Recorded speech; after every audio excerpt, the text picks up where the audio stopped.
All right, we are going live. I'm going to wait for a second here so everything is functioning. Not quite yet. Not quite yet.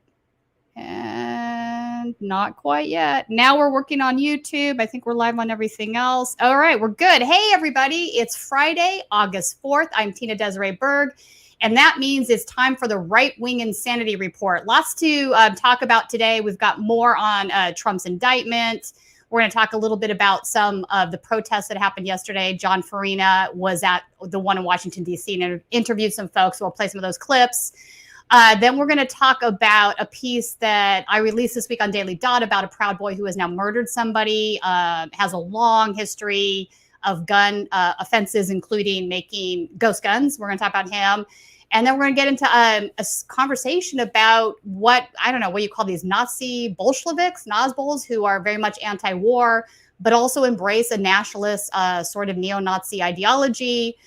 They're planning another war rally in D.C. But here to talk about this with me is Zana Day. Welcome, Zana. So good to have you back on the show. Where are you, Zana? There's Zana. Hi. Hey, how are you? It's good to have you back. How have you been? Good. Thank you for having me. Good. Right. Good. All right, so let's start off the show. I want to play a little montage for folks that missed it yesterday. You know, Trump had his hearing. So John Farina was down there live in front of the courthouse talking with some of the Trump supporters that were there, basically telling John why they were there. So let's play a little montage of that clip and we're going to talk about it. An innocent man who is exercising his free speech rights, and to make sure that we can get him elected back in 24. Now, Trump did say he promised that if his re-election, that will be revenge against Joe Biden and the Democrats. What do you think he meant? He wants to blow the lid off of them. That's why they didn't let him win in 2020, because he was blowing the lid off of the swamp, doing exactly what he said he was going to do. Expose the swamp. That's what he was doing. I mean, I read the 49-page, things today that the government came out with, and it was like he lied to the people, or he tried to do this, he tried to do that. Free speech isn't a crime. There's no evidence, hardcore evidence, that he said, storm the Capitol, break down the doors, and hurt people. No, he said, protest peacefully, and he even tweeted that on the day of January 6th. So the fact that they're coming after him for exercising his free speech rights just shows that they don't want him to win in 24. There's evidence that there were fraudulent votes. There's evidence that there was ballot harvesting. There's evidence that there were ballots that were stuffed into the ballot box. There's evidence that dead people voted. There's evidence. But we never got to go to the state level, to the charges, to actually review all these irregularities that happened in the election. But we know the election was stolen, but the Democrats are happy with what they have because they get their free food stamps, their Medicaid, and all the free entitlements that they get. So status quo for them. Now, Jesus Christ. I'm not, you're not in a, you're a scumbag. So let's say Trump is found guilty. Yeah. Would you still support him, vote for him? Right, yeah, okay. So Trump said a few years ago that if I shot somebody on Fifth Avenue, people would still vote for me. Yeah. And I agree with that. So this pales in comparison to that. So I love Donald Trump as a man, as a leader, and as a president. You guys are paid. You guys are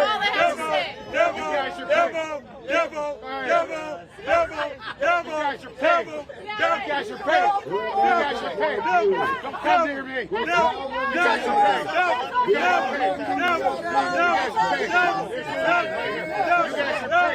I'm out here because I love America, baby. I was a January 6er. I'm all for Trump. I'm all for checking out our election, our voting system. Many of us, like me, millions of us, are very concerned about our next election in only 15 months, November 5th, next year.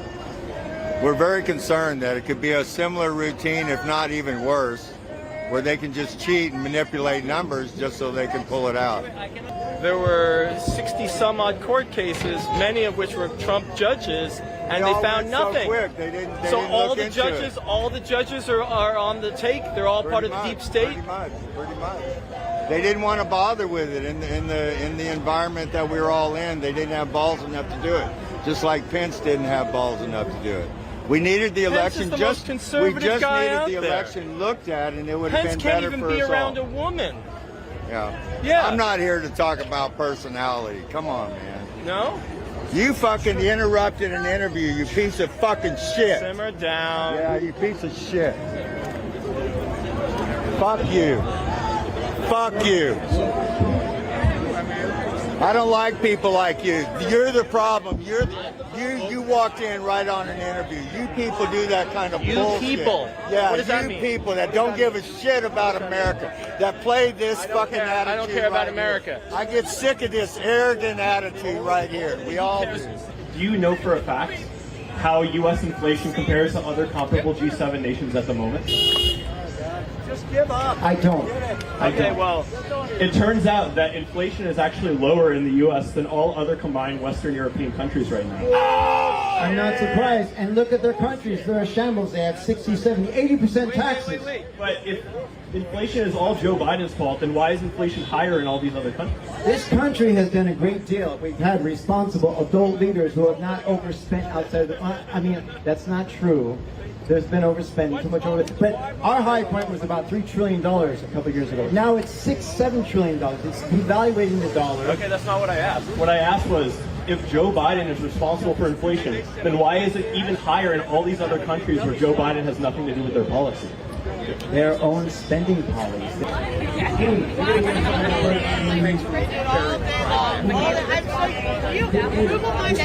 you understand how much money Getty Images has made off my beautiful mug? Law and order, the Constitution, God, family, and country. Joe Biden ain't standing up for any of that. And he cheated the election. No way 81 million people voted for that clown in the White House. And if he is found guilty, that just proves that this courthouse here behind me is corrupt to the core and needs to be dismantled to the ground. I think the average man is going to be shocked because they know they don't want a Republican to start indicting opposition candidates when they take power again. We would never do that. Even Nixon wasn't criminally indicted. It was better for the country they don't do this. But when Joe Biden said last year, by the time we're done, there will be no more Republicans. Those are the words of Joe Biden. And that's what this is right here, in 4 separate legal actions and more. They're stopping the opposition. They have full power of the Department of Justice for people they don't like. But for Hunter Biden, he gets a sweetheart deal. Okay, there's a lot to unpack there. So, folks, this was from our live stream yesterday in front of the courthouse in Washington, D.C. John Farina was there covering the whole thing. So this is a small montage. If you want to see the whole thing, it is up on our YouTube channel. You can go check it out. So let's talk a little bit about this. I want to bring up the first guy. His point was that free speech isn't a crime. Lying is free speech. That's not a crime. Which is true. I find it interesting, that he's like basically saying, yeah, so what if Trump lied? It's not a crime, free speech. I still like him. At least he's honest about that. But the charges have nothing to do with free speech. And we're going to get a little bit into this more because his attorney is using this as a defense. And I think it's a ridiculous defense. If you look at the indictment, it goes much further than him just making lies and spreading lies around. It has to do with him actually acting upon those lies with other individuals. And the case is pretty tight and solid. I think it's pretty obvious that that's true. That's the first guy. The second guy, he's saying there's evidence of dead people voting, evidence of fraud. We know it happened. We didn't get to review it, but we know it happened. They wouldn't let us do it because we're Trump people. This is not true. How many cases were brought? A ton of cases were brought, and none of them were able to find any evidence of election fraud. So for him to say that there's been no review of this stuff is absolutely batshit. Just come on now. Third guy, at least he's honest. He basically said when Trump said, if I shot someone on Fifth Avenue, people would still vote for me. This guy says, yeah, he's right. I would still vote for him. I'm going to vote for him now. So it's like they're just ignoring all of this stuff. It's kind of, I would say, a cult of personality. I don't know what your thoughts are on that, but it's bizarre that you can bring a policy to these things or problems with things that he's done in the past, and they just want to ignore this stuff. They're in love with him. And they love him for who he is, whatever that means. It's a confirmation bias. Oh, it's just 100%. confirmation bias. And when they talk about spending and how much is being spent, what about the millions we spent investigating this and then re-investigating it and re-investigating it and not finding any fraud? Multi-millions of dollars spent by these states investigating the election. And let's be clear, this is Republicans that are also saying, yeah, we couldn't find fraud. So I just, to kind of cling on to that narrative at this point is really bad shit, in my opinion. So John was interviewing the next guy, and another guy walked up to him and just asked him some really questions that were good questions calmly. And this guy lost his shit. He's like, fuck you, you piece of shit. I hate people like you. But, you know, this is the kind of deflection that I've seen several times when you try to talk to some of these individuals. If you point out salient facts to them and ask them how that kind of coalesces with what they're saying, they get angry because they know it doesn't deep down. And they're just sucked into this cult of personality, I think. I don't know. That's how I see it. And then the last guy, what he said that I thought was funny was Pence didn't have balls. Come on now. I was cracking up that they were saying that Republicans wouldn't do this. And I was like, yes, they would. Now, come on. How many... We've had so many investigations into sitting presidents that or sitting, you know, members of the House or Senate, and that's fine. But the Republicans have done this on multiple occasions. And so, I mean, that's so funny. And when he mentioned Nixon, I was like, Nixon was a Republican. Right. You're right. I missed that one. So wild stuff that these guys are saying, and it just seems very detached from reality at this point. So, you know, I feel like there's two pulsable scenarios here with these folks. Trump does end up going to prison or getting home arrest with an ankle bracelet, something. I mean, there's no way that this stops. The train's moving on. He's facing serious charges. The evidence is pretty ironclad. I don't see how Trump gets out of this. I just don't. There's going to be some consequence, right? So he's going to continue to run from office from whatever that position is. We could have the conversation about how you can't run for office of president if you have a felony. I don't think that would stop him. But I think more importantly, these folks that are very dedicated to this cause, they're still going to continue to act out one way or the other, right? So what comes next with these folks? I mean, they already tried January 6th. Was that just the beginning of something bigger for them? You know, they do believe that they're patriots. They do believe that they're fighting for American freedoms and values. It doesn't matter if that's untrue, right? I mean, most of us can see like, nah, you're not. You want your guy in office, and you're willing to sacrifice our democracy. You know, we have a different conversation about it being an oligarchy. I'm tabling that for now. But, you know, whether or not you want what is our democracy to be overturned to install your guy as you know, dictator in chief, and they don't seem to see it that way.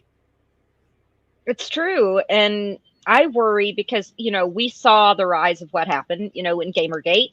Then we saw the online kind of warfare during, you know, the 4chan days when, you know, Breitbart was just getting off the ground. And then with QAnon, and now I feel like this is really a culmination of all of this building that they've been doing. I mean, you've been covering this for years now. And I worry too, because it seems like there is a fraction, it's a small fraction, but there is a fraction that are, you know, can be militant, violent, and also just will not accept any kind of facts. And so if there is an indictment, I'm afraid that this could ramp up, you know, their activities. And I have concern for what that could look like. Right. So that's the second scenario, right? That this just gets ramped up all on its own, even without Trump going to jail or going to house arrest or whatever that punishment looks like. I think either course you end up at the same spot is what I'm getting at, right? These guys are ramped up. They're going to continue to ramp up. Then we get into, you know, 2024, the election cycle. Trump wins or loses. It's the same outcome anyway with these folks, right? It doesn't matter. Even if it was really clear that he lost an election, they are still going to believe that he won. They didn't believe it last cycle. Why would they believe it this cycle? It's obvious to me that they're just impervious to reason. I mean, I had a guy a couple weeks ago tell me that it was Antifa that did January 6th. And when I asked him, I know it's laughable, right? I was like, but you've got multiple Proud Boys, Oath Keepers. They're not denying their role in this. They've embraced it, many of them. How can you continue to call this Antifa? I don't understand. And he absolutely had no response to that. So it's the Fed jacketing, they'll Fed jacket people, they're feds, they're ops, they're, the FBI is now Antifa. Let's just be clear. Yeah. Since when? Somebody needs to go down and talk to the folks in Cop City about, whether or not the FBI is anti-fascist. But I can remember back, and I'm sure you can too, with Trump planting these seeds way back in 2016, 2015, that if he lost, way back then he was already insinuating the only way I can lose this election is if it's rigged. That's right. And you're not wrong on that. So, and he's been feeding that narrative for a great many years. I want to put up on the screen, actually, now that you mention it, I want to put up his tweet about this so people can see in case you missed it. Because he's doing this for us. I am now going to Washington, D.C. to be arrested for having challenged a corrupt, rigged, and stolen election. It is a great honor because I am being arrested for you. Make America great again. So again, he's pushing this narrative, right? I did nothing wrong. The election was absolutely stolen. And I know he knows that this is a lie. I know that Trump knows this is a lie. I know he does, but he's doing it anyway. You know what I'm saying? It's just inconceivable that he's going to continue to carry this out, but here we are. All right. So I wanted to talk about Pence for a second. Mike Pence has had some lucid moments during all of this. So I want to play this response to the Donald Trump trial, to the indictment, and we can talk about it. So let's play this clip. I dismissed it out of hand, but sadly, the president was surrounded by a group of crackpot lawyers that kept telling him what his itching ears wanted to hear. And while I made my case to him of what I understood my oath of the Constitution to require, the president ultimately continued to demand that I choose him over the Constitution. And so in this moment, irrespective of how this case plays out, I want the American people to know that I believe with all my heart that by God's grace I did my duty that day. And as I stand for the Republican nomination for president, I want them to know, whatever it means to me, I'll always stand on the Constitution of the United States of America. Look, our country is more important than any one man. Our Constitution is more important than any one man's career. And that's true of me, and that's true of the president, former president of the United States. So we're going to stand on the facts. We're going to stand by what happened that day, the stand that we took, and trust ourselves to the judgment of Republican voters and ultimately the American people. So putting aside that he has a political benefit to saying this stuff, I'm going to agree that that's the case right off the bat. I do think he believes this. I do think he believes that what he did was the correct move, that the constitutional republic is more important than, doing what Trump wanted him to do. So for whatever reason, he had a conscience about that. What are your thoughts on that? Oh, I do think that there was some conscience there from him. I really do. I also think he understands, oh my God, this is some crazy legal hot water I can get myself into if I go along with this insanity. Because, I mean, Trump was calling up secretaries of state and threatening them or offering to bribe them, which is insane by any measure. And people were calling Pence saying, hey, your dude's doing this. The president is calling us, with either telling us to find votes, telling us to find votes, use the fake electors, like all of it. That's why I'm saying this isn't strictly a First Amendment issue. Anybody that's ignoring these other actions that were taken, which are really the ones that are the focus of the case, right? It's not that he lied about all of this stuff; it's that he acted upon those lies. So, as much as you want to say he has free speech to tell a lie, I'm going to agree with you. Yeah, that's correct. He does, but his free speech hasn't been hindered, and he's not being prosecuted for lying. Right. There's a difference between free speech, and it's like we're in the upside down. Right. Because these people are like, the elections were tampered with, when the irony is it was Trump and his lawyers tampering. that were attempting to tamper right. with the elections directly with dozens and dozens of witnesses, many of which were Republican. Right. So, I mean, I understand people's distrust in the government, but at this point, it really is just, we've gone so far in yellow journalism, we've gone so far into the echo chambers online that these people are convinced that it's true. They're probably only seeing a fraction, or they're not even reading. I remember Status Coup was interviewing people last year, and people were like, yeah, I'm not even watching the trials, or I haven't even read any of the reports. So they're not even attempting to get the information. No, they don't want to know because they love them anyway. Right. Right. Yeah. And, it's that Steve Bannon populist message that I think is what is still generating a lot of this through QAnon and these other outlets. Oh, 100%. I mean, Telegram, if you go into any of these Telegram rooms, it's just a never-ending display of more and more conspiracy theory, right? And that's all you see. So if you don't watch anything other than that stuff, you are 100% getting sucked down in this rabbit hole, right? That's part of the problem, I think, is this sort of media algorithm that these folks are exposed to. So they don't see the countering evidence, and then they decide they don't want to, right? They're just happy in their whatever spot that they're in.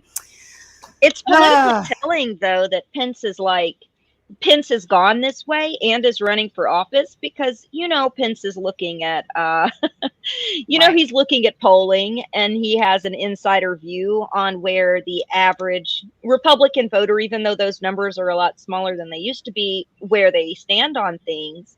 Right. So in a way, that gives me a little bit of comfort that it's this MAGA, fury that we saw a few years ago that was born off the Tea Party, is sort of seeing its last flames as far as that goes. But I do worry about the embers that are left that are still going to be. So it doesn't take a large group of people to affect things drastically in a bad way. So the embers are what's important. Those are the more kind of sort of radicalized, for lack of a better term, folks. And part of it too, the conversation is some of these folks have moved beyond Trump. So some of the ones that are very right-wing, alt-right, they don't pretend to be about Trump anymore, but they're still about the underlying values that Trump espoused, right? Whether it's white nationalist beliefs, whether it's anti-immigration beliefs, those things. So they still believe in all of that context. They just don't think Trump was the guy that's going to deliver it. In many cases, they don't think he was extreme enough. So that stuff still exists. And I do still think that is, unfortunately, a growing universe.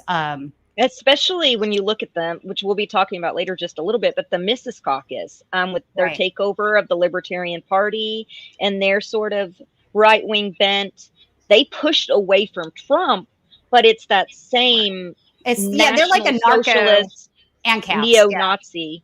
Yeah. It's a combination of anarcho-capitalists, ANCAPs, what I would call, and Nazbols, which are nationalist Bolsheviks. So we are going to talk about that because that is a weird group coming together in all kinds of strange ways. I want to talk about Trump's defense team. So his lawyer was on Fox News, of course, and I think Newsmax was the other outlet. So, of course, they pick and choose where they're going to show up to talk to people. But I do want to play 4 minutes of this clip and talk about it.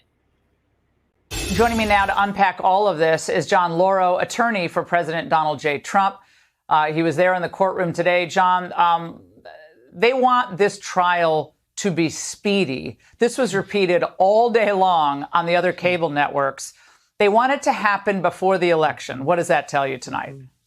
It tells me everything, Laura, about what's going on, about the attack on our Constitution. I've talked a lot about how this is criminalized First Amendment speech because President Trump, like all of us, has a right to redress grievances, has a right to protest an election that he felt was unfair, has a right to campaign on a position. And they've attacked that right, not just for President Trump, but for everyone. But now, today in court, which was a very terribly sad day, they're attacking other parts of the Constitution because they want to take President Trump to trial in a few months. They want to deny him his Sixth Amendment rights to counsel, to give me and my co-counsel Todd Blanche an opportunity to prepare. They want to deny President Trump his due process rights, to look at documents, to get witnesses, to use our subpoena power. They want to deny all of him those rights in a rush to judgment for one political purpose, and that's to uphold the Biden administration. Make no mistake about it. This has Merrick Garland's handiwork all around it. This case was brought, had to be approved by Merrick Garland, and interestingly enough, why the bum's rush on this case? Do they feel that there's a problem in the other cases that are being orchestrated, and they need to bring this case to trial in a couple of months in this venue? What does that tell you? Well, they definitely don't want to name any of the other co-conspirators, correct? Because that would slow them down. I mean, if this was such an assault on our democratic process, which obviously it was not, Trump left office voluntarily, the electors, had the, vote certified, all of that. So that all happened. But they actually want this to go forward as fast as possible. And so they'll let go of the co-conspirators, correct? That's key to this. 100%. This is a fast-moving railroad without any concern for justice. Speedy trial rights are a defendant's speedy trial rights, a citizen's speedy trial rights, not the government. The government has an obligation to ensure a fair trial. And in this case, what we need is a journey to the truth, not a railroading of an American citizen, let alone a former president. So what we have here is a strategic move by the Biden administration to get to trial as quickly as possible because, for whatever reason, and we know the reason, they think they can do better here in the District of Columbia than they can do in a more diverse state like Florida. Well, I think that's a harder argument for you to argue because it is very difficult to change venue, and in these types of cases, it hasn't been successful. But I think you're onto something about what they want to prevent. They want to prevent the people from having their say next year, whatever that say is.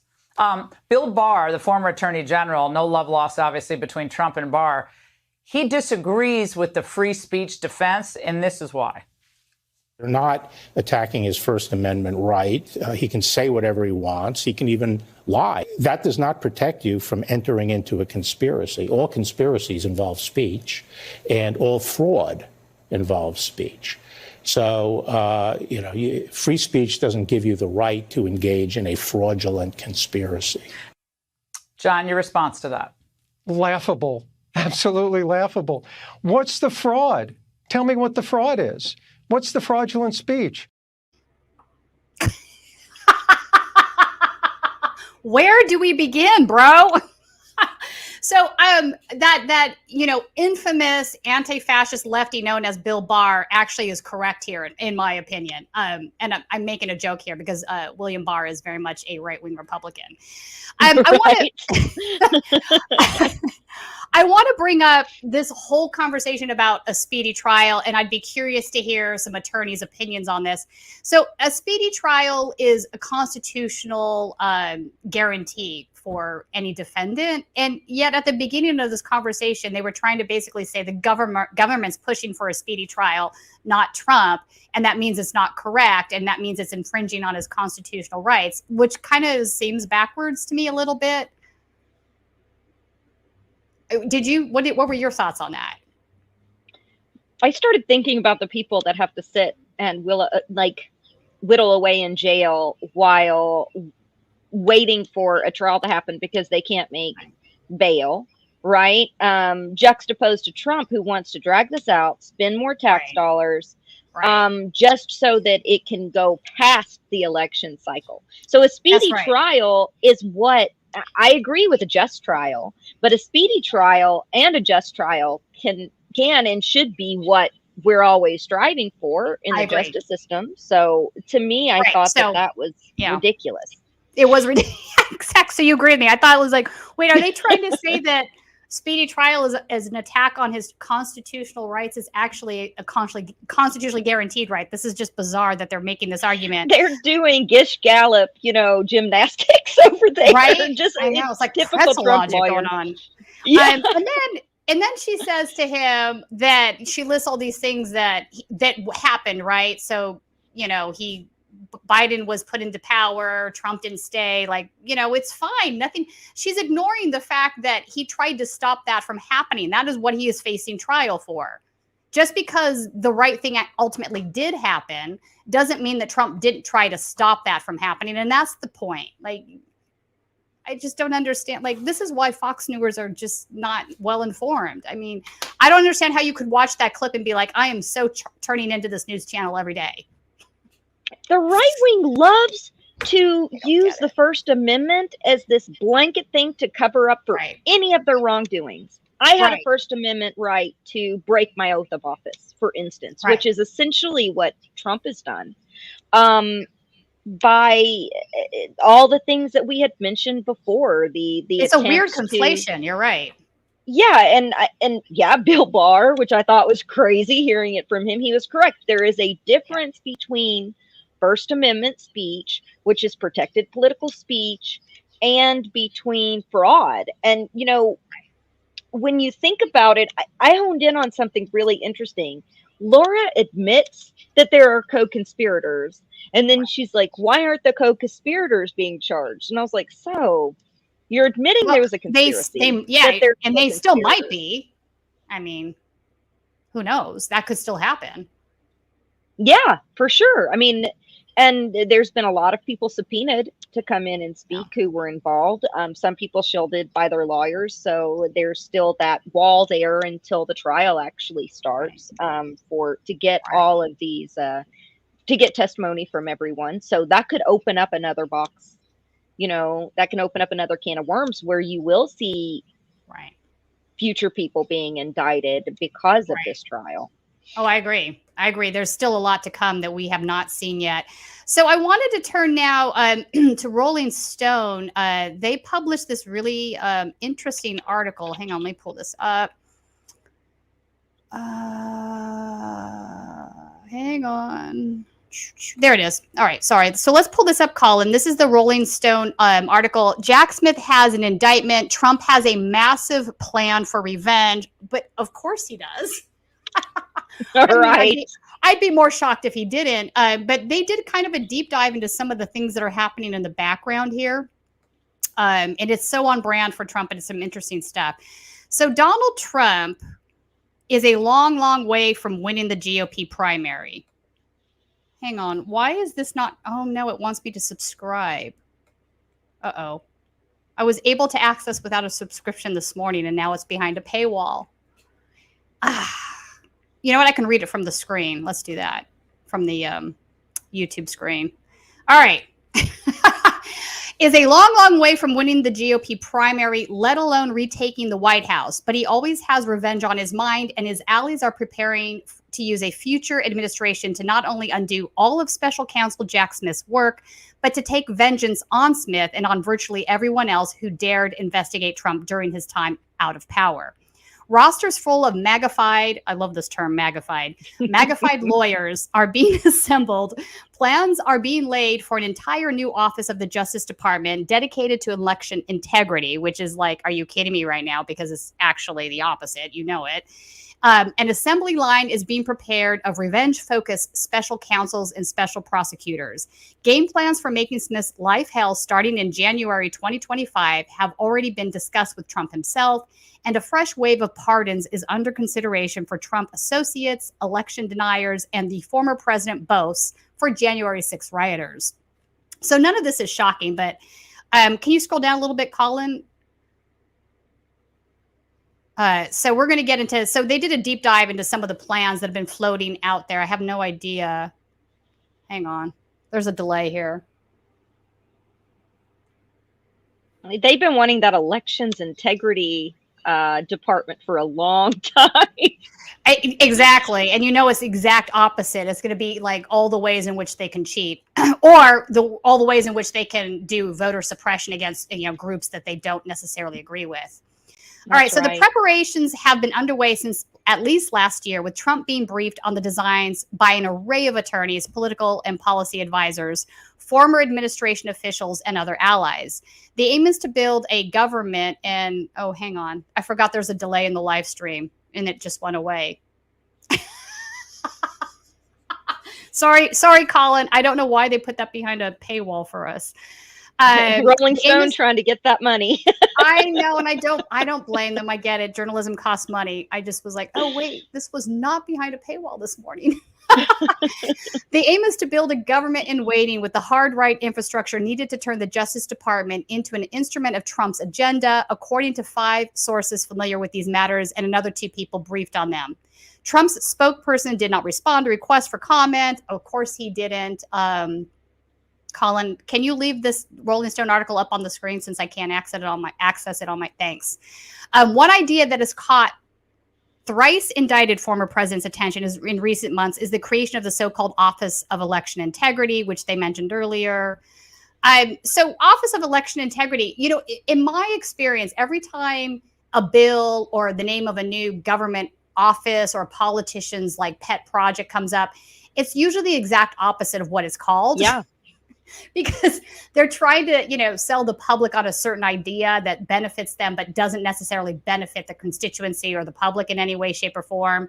So they've already proven that, you know, they're not interested in election integrity. But they often do frame like things that they did in Atlanta with, you know, purging the voter rolls down there. We've talked about this with Greg Palast, whatnot. Those things are often the opposite, but they, you know, they name it that, right? Election integrity. We're preventing people that shouldn't be voting from voting when actually they are all registered voters that should be voting. So I have a feeling that that's the Vote the idea Act behind that this. the Republicans tried to pass in 2016. Do you remember that? The Right to Vote Act, the one that had all those crazy voter suppression laws. Exactly. Hey, Colin, can you leave the Rolling Stone piece up on the screen?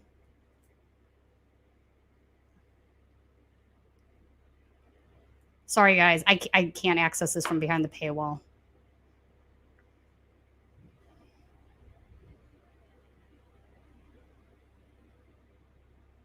It's coming. Oh, there it is. Okay. All right. So the idea was recently pitched to Trump by a longtime Republican activist and attorney who's known the ex-president for years, according to two sources with knowledge of the matter. Republican officials have also begun voicing their support for the state-level offices. Can you scroll it up? Zana, can you read that part on your stream? I think it might be because there's a delay with the live stream and it's okay. Yeah, I can see it. Let's see. Republican officials have also begun voicing their own support for state-level offices of election integrity. Oh, Florida Governor Ron DeSantis made the proposal a reality in his state.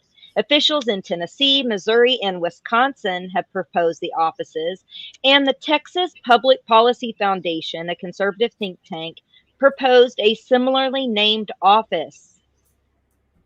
When it comes to Special Counsel Smith's office, which just handed Trump his 3rd indictment, this one related to efforts to overturn the 2020 election, the former president and his fellow travelers already know what they want.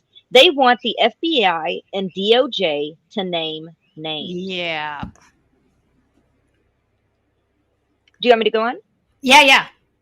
This year, close advisors to Trump have begun the process of assembling a list of the names of federal personnel who have investigated the former president and his circle for years. They are attempting to unmask the identities of all the DOJ attorneys and others connected to Smith's office.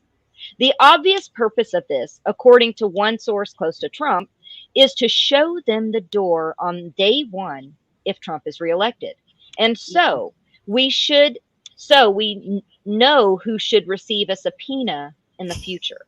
All right, so let's stop here for a second. Yeah, so this is something I've talked about with other folks, and I've talked about this a million times.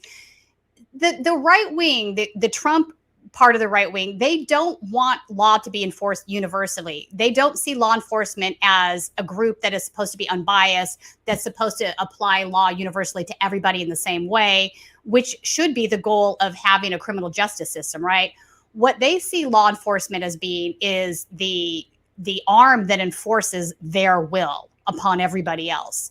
So, I cautioned people, last year, remember, there was this whole thing about, people like Marjorie Taylor Greene and whatnot saying, we have to reform the FBI. Look at them, what they're doing. And then you would have some leftists that would be like, oh, now they get it. And I'd be like, no, they don't get it. They don't get it at all. They don't want criminal justice reform in the way that you do. They want to replace the FBI with Pinochet's army. They want the FBI to do the bidding for them of whatever that is, period, end of story, which is, the exact opposite of what you ultimately want. So just because they say they want to reform the FBI doesn't mean they have a similar goal in mind.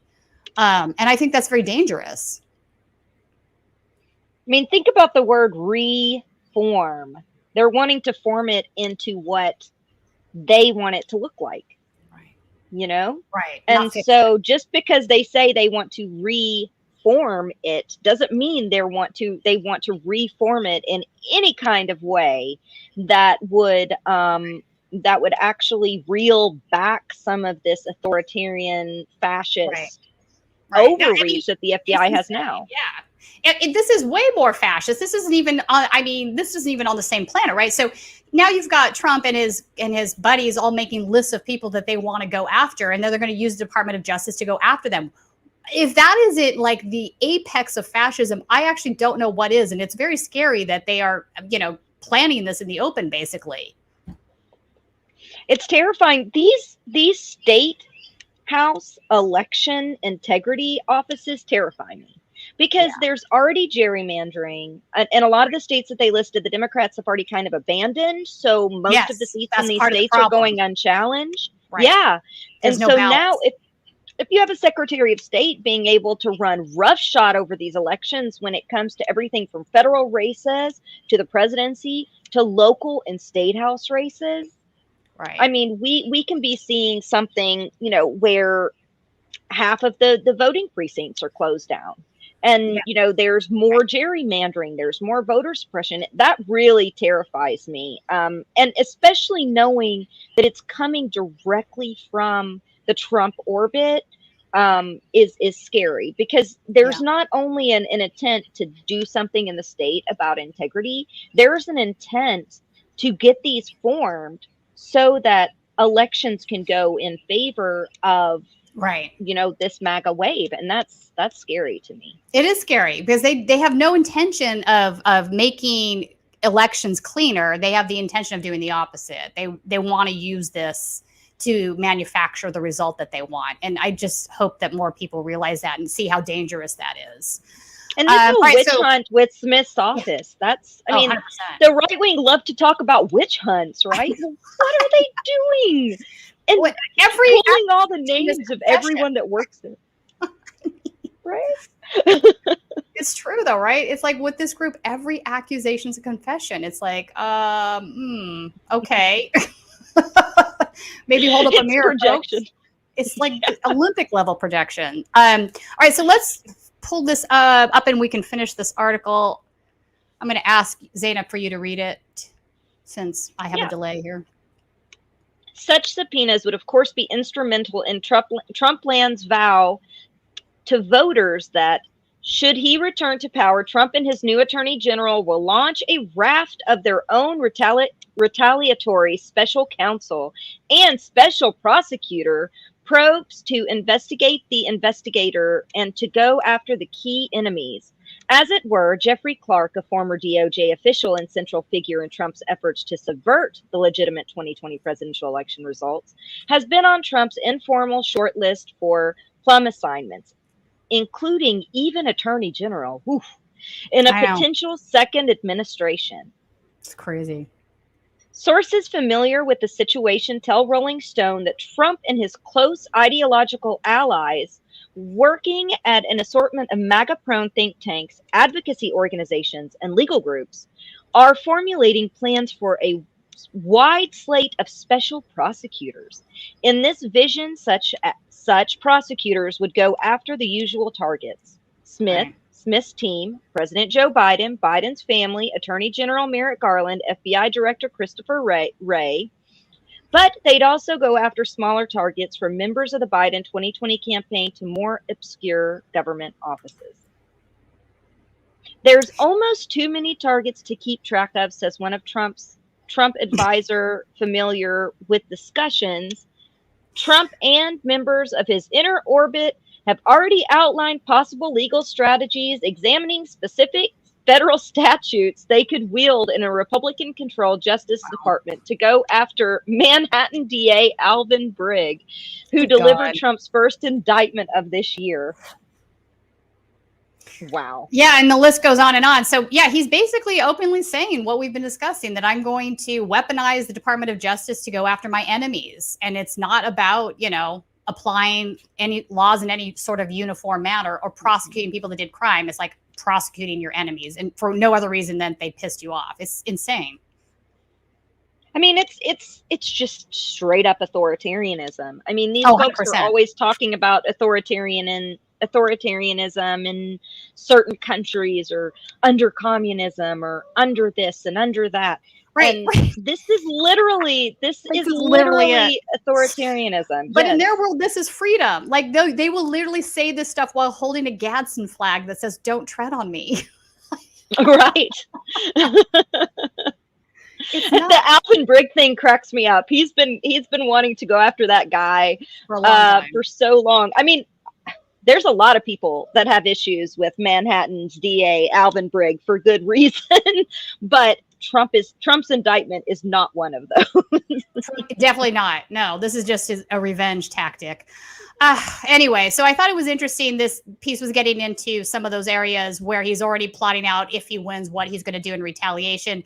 And, you know, I think the point to be made here is that Trump is the government he wants to set up in 2025 is 100% going to be even more fascist than the previous one. He's not even trying to pretend that's not the case at this point. So here we are. He's gearing up for, if I win, I'm going to spend a ton of your tax dollars on all this nonsense. I mean, think about how many tens of millions of dollars is going to be spent on this. And that's so ironic. It's when so ironic. Republicans or, you know, MAGA folks will like to bring up the fact that a lot of money has been wasted on things like Russiagate, which we can agree a lot of money was wasted on that by both parties. Yeah. But when it comes to this, a lot of people, there are I would say a small fraction, just like those folks that John Farina interviewed that we saw earlier, that are going to be like, this is great, while also complaining about Democrats spending money on indicting Trump right now. Right. I know. It's just, they're just so digged in. Like, it's team sports. It's not about having any sort of commitment to ideals politically, right? But it's more about being involved in being sucked into this movement and this cult of personality. And so everything becomes us versus them. Everything makes you a martyr. Like all of those things that go along with it. You see that happening. Speaking of, I want to switch gears here now and talk about my piece that came out this week in the Daily Dot on a Proud Boy who has now basically used a ghost gun to commit murder up in Oregon. So I saw the murder charge came out, noticed the name, noticed that I knew he was peripherally. I knew he was a Proud Boy. I had not done any deep dives into him yet, but I peripherally knew who this guy was. And I noticed that the local media that was reporting on his murder up in Oregon, they were not mentioning any of this. So I'm like, all right, let me do a deeper dive into this and take a look at this. So let's pull up this Daily Dot piece, Colin. It's so weird to be talking about my own reporting here. All right. On June 25th, 2020, I feel like I'm doing an, what is it, Audible, where you read your own book? I feel like I'm recording an Audible right now. On June 25th, 2023, authorities discovered the body of Joshua Alexander on the side of Interstate 5 at an interchange with the 101 freeway near Canyonville, Oregon. He suffered a fatal gunshot wound, according to the Oregon State Police press release. A day later, a self-professed Proud Boy on TikTok, Alan Swindler, posted a video set to Travis Tritt's "It's a Great Day to Be Alive," alongside the acronym "Fuck Around, Find Out." FAFO is, something that Proud Boys say and use all the time. Oregon State Police have now made 2 arrests in the murder, one of who is Swindler. The other is his apparent girlfriend, Sierra Sue Jennings. A source that knows Jennings confirmed to the Daily Dot that the 2 are dating. The case appears to revolve around.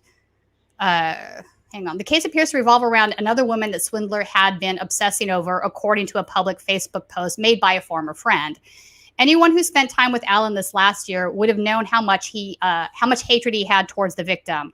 I'm not saying I know why or how any of this happened, because I don't. But I do know from personal interactions how much he hated him. You spend more than 5 minutes with him and you'd know too. The beef has been going on since summer of last year over a girl Alan was borderline obsessed with. I'll keep her name out of it because she is grieving the loss of the man she loved and doesn't deserve any more hurt. That beef played out publicly on TikTok.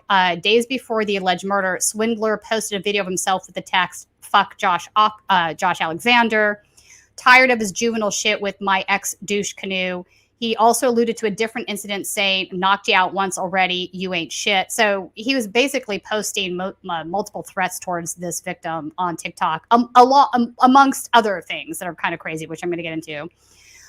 In another, he said, "If you want it, Josh Alexander, hit me up. We already know." Redacted. Yeah, that was my editor redacted that one. "Chokes harder during sex than you can. One elbow put you out," he wrote. After the murder, but before he was arrested, he also posted 2 TikToks that appear to make reference to Alexander's death. The murder charges don't appear to be Swindler's first brush with the law. And in fact, let me say this. When I pulled up his records, there were 16 cases, and I'm not kidding you, 16 cases. Almost 90% of them included unlawful gun charges. Early in the month, Swindler was arrested for assault, stalking, resisting arrest, unlawful use of a weapon, and felon in possession of body armor. I want to point out the stalking as part of that. I was not able to pull out any sort of court restraining order, but I'm assuming that there was probably one in place. It is unclear as to whether this is related to the murder charges. The Daily Dot reached out to the Oregon State Police, who declined to comment, citing an ongoing investigation. Swindler has a long rap sheet, according to records obtained by the Daily Dot. In the mid-2000s, he was convicted of unlawful possession of a firearm, robbery in the 3rd degree, and conspiracy to commit a felony. He was also again charged with unlawful possession of a firearm and pled guilty to a felony for possession of controlled substance. He had plenty of posts on his TikTok, as an aside, about cocaine. Also, he grew marijuana, which I don't think is what the problem is here, because marijuana is pretty much legalized everywhere at this point. So could be something else, but more than likely cocaine.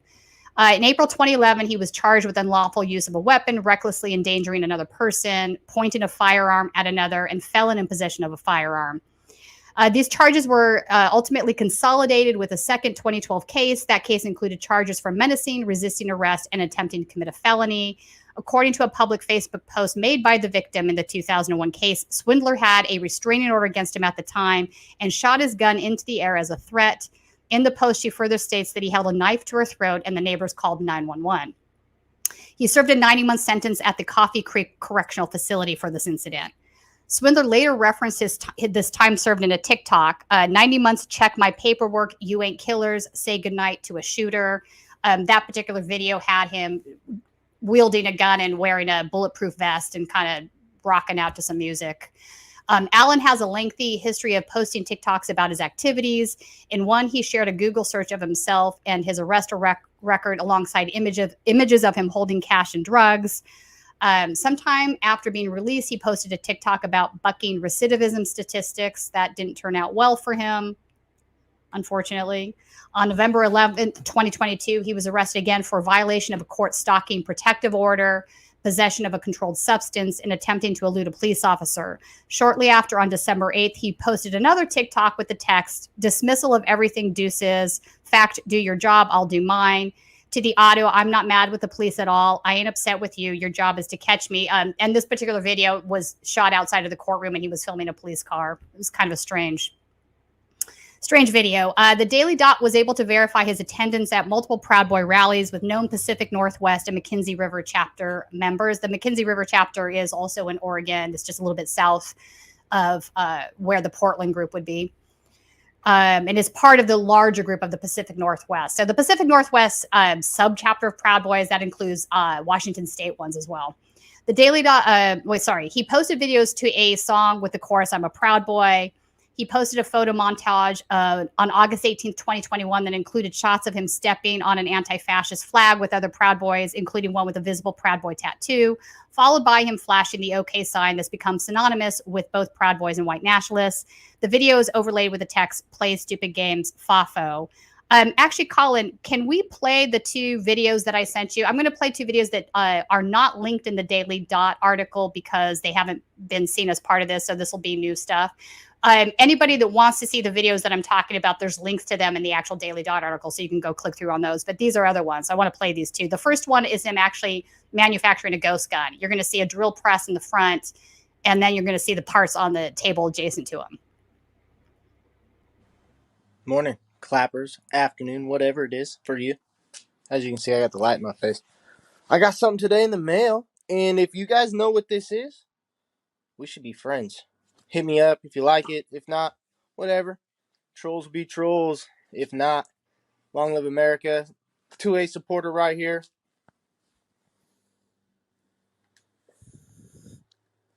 What am I about to do?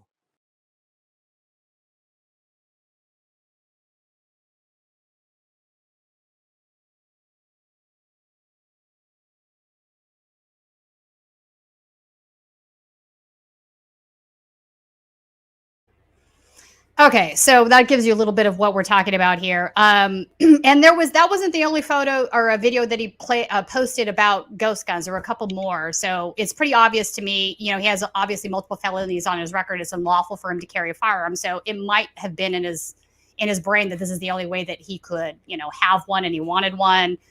Who knows? I mean, it could be other things as well, but definitely he was manufacturing ghost guns at his house. He posted a photo montage August 18, 2020 that includes, oh, wait, I read that one already. Hang on. Let me scroll down. Okay, FAFO stands for Fuck Around and Find Out, a slogan the group has used. The Pacific Northwest Proud Boy website even has an entire page dedicated to it. It's the FAFO page, I kid you not. Swindler appears to have maintained 4 separate TikTok accounts and an account on the TikTok-like Clapper app over the course of the last 3 years. Videos show him attending rallies with the Proud Boys and the right-wing militia, the 3 Percenters, his assembling ghost guns, him alluding to the love of cocaine, and making threats toward the man he is accused of murdering. Swindler has a tattoo on his hand for the 3 Percenters. So you'll know what this is, Zana. It's the 3 with the stars around it. He does have that tattoo on his right hand, front right hand. Known as Threepers, they are the anti-government and advocate for extreme gun ownership rights. On December 8th, 2020, he posted a Honey Badger montage with the caption, "For all of you out there linking up with 3 Percenters, I'm the Honey Badger. Link up and let's clean this nation of socialism and Antifa." Honey Badger is a popular reference to an online meme about a violent creature. On February 26th, he posted a TikTok on how to make explosives out of potassium nitrate and charcoal. Also, like, yikes. Then on December 15th, 2022, Swindler posted a TikTok directed at his alleged victim. So we mentioned that earlier in the piece. On April 4th, 2023, he posted another TikTok threatening Alexander. "Fuck Josh Alexander, ask for location, then say your phone died after taking shit all night while I'm with my girl. Tired of this juvenile shit with my ex douche canoe. Come off, lame. I knocked you out once. Already you ain't shit." On June 26th, the day after Joshua's body was discovered, Swindler posted a friends-only TikTok that the Daily Dot viewed with the caption, "FAFO," and the text, "Found out some amazing news today." And I kid you not, I just wanted to throw up when I saw this. I couldn't believe it. In it, he sings along to the song, "It's a Great Day to Be Alive." He flashes the OK sign at the end. On July 1st, 2023, he posted a second friends-only TikTok captioned, "Oh, he's not in these parts anymore, RIP," with him alongside an audio track of a man saying the police found a body. His alleged accomplice, Sierra Sue Jennings, who is also facing murder charges, made comments on many of his videos. And once she says, "My baby," and then adds a kiss emoji. In a statement, the Oregon State Police said that at this time, we do not have further information to release related to this investigation. And of course, the Mackenzie River Proud Boys chapter did not respond to my email. My email's still open, though. If you want to respond, I will absolutely listen to what you have to say. So, what do you think of that, Zana? Man, dude has like a rap sheet. I mean, I'm all for I'm for police reform. I'm an abolitionist, but I have seen a lot of abusive people slip through the cracks, especially when it comes to domestic violence. And often this is what I see over and over again, is that, there'll be some middle class white guy who's going on TikTok making videos with guns, this total LARPing that would actually be funny if it wasn't scary. It'd be funny if he was out there harming people. Yeah, exactly. Exactly. And then just outright promoting it, almost admitting to the violence, getting in trouble, for issues that are real issues, the drug issues, but the violence issues, and the fact that this guy served 90 days, he got out, was even bragging about recidivism. 90 months, just to clarify. Yeah. 90 months. Okay. I was like, 90 days. Oh my God. No, 90 months. Did I say months? If I did, I apologize. I was reading it wrong. No. Months. That was probably self-correction in my head for some reason. Okay. But, the fact that this guy sort of flew under the radar to the point that he committed murder. And it also just shows that when you see things on the internet that are scary like this, it should be noted. Maybe folks, should be informed about what's going on, because it could be dangerous. I mean, he signaled that I think that's really the argument that anti-fascist researchers make when they do doxing, right? We want to inform the community about the violence that this individual has been committing. This guy, for whatever reason, did fly under the radar. Several other members of the McKenzie River chapter have been doxed and do have posts about them made in various websites, whatnot. And, for whatever reason, this guy was just not part of that. I think maybe he was a little bit more low key. Like some of these other guys are, they're out there in Portland with their masks off and they're bear macing people, whatnot. I did find some video of Swindler bear macing folks on 2 separate Proud Boy occasions where he was clearly part of a group that was one he was marching with a shield that had the Proud Boys logo on it, and he was bear macing people and hitting them with poles. So he's definitely been part. Assault? Yeah, all of this is assault. But, yeah, but hang on, we're talking about Oregon here. This shit happens all the time, and nobody gets arrested. Like Ted Wheeler, the Portland Police Department. I don't know what's going on there, but it's just madness. The last 2021 Proud Boy rally that went way the hell south. It was crazy. The police actually just had these signs up that said "Love one another, choose love," and you're like, "Are you fucking kidding me? You think you're gonna put a billboard sign up that says "Choose love," and the Proud Boys are gonna go, "Okay, that sounds like an idea." Like, come on, what are you guys kidding me right now, right? So it's very frustrating. And now this guy has gone on to murder an innocent victim over a girl. And, it's not, obviously this murder wasn't politically motivated, but I do think there's a correlation, I guess is what I'm getting at. There's a correlation from folks that engage in things like you're talking about, domestic violence, whatever, and being part of groups that are out there doing this political violence, right? Yes. It attracts a certain sort of personality that is dangerous. And there are parallels there. When we've seen it, when we've tracked back, a lot of the mass murders that happen, or the mass shootings, mass killings, are domestic violence related. We don't see those on, but many times we'll find that the individuals are also involved in circles like these and haven't been, monitored. They still have access to weapons. They have access to build their own, manufacture their own. Ghost guns, that's right. Like you were mentioning, is scary because ghost guns have become more prominent in domestic violence situations. And what I would consider this a domestic violence situation. Yes, absolutely. Absolutely. I agree with you. I think definitely that's the case, and there are children involved on both sides that are now going to be losing parents. Unfortunately, this is a really tragic situation. The thing with ghost guns, though, is, I did a piece last year actually talking about ghost guns and some Proud Boys that were selling ghost gun parts. My thing is these things are so easy to manufacture at this point. and you put them together. They're not serialized. You can take them apart, and they're unserialized. The federal law is basically that you're supposed to get them with the serial. Once you put the gun together, you're supposed to get a serial number put on that gun within 10 days. They get around that law because they'll put them together, use them, and then they'll take it apart again. So they get away with that. And they're being used much more, and obviously in shootings and crimes and whatnot. So I don't know how you control this though. I don't have a solution here. It's just too easy to either get a 3D printer and print the parts that you need, or to buy the parts online legally and a drill press. And it's quite easy if you have the correct drill press to put a gun together yourself. I'm not going to tell you how to do that, but it's not that hard. So point being that if you have those skill set, you know where to get these parts. And who's to say some of these guys aren't really putting them together and selling them as finished pieces and making money that way. So it wouldn't surprise me if it turned out a year from now that that's the case.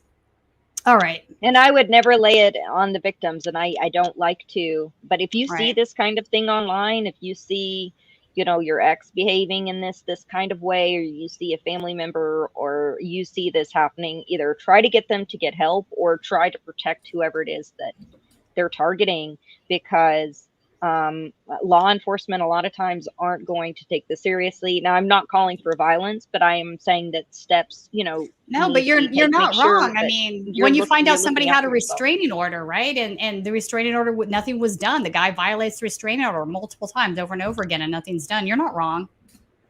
You're not wrong. Yeah. All right. That's depressing. Okay.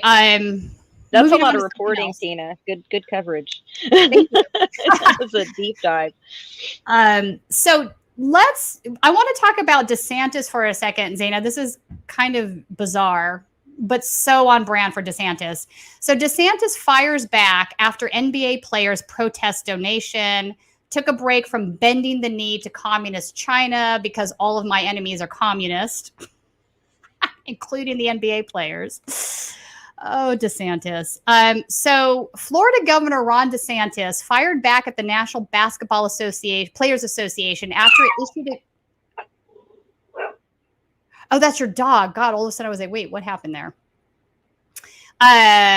Players Association, after it issued a condemnatory statement about the Orlando Magic's $50,000 donation to a political action committee supporting DeSantis's presidential bid on Friday.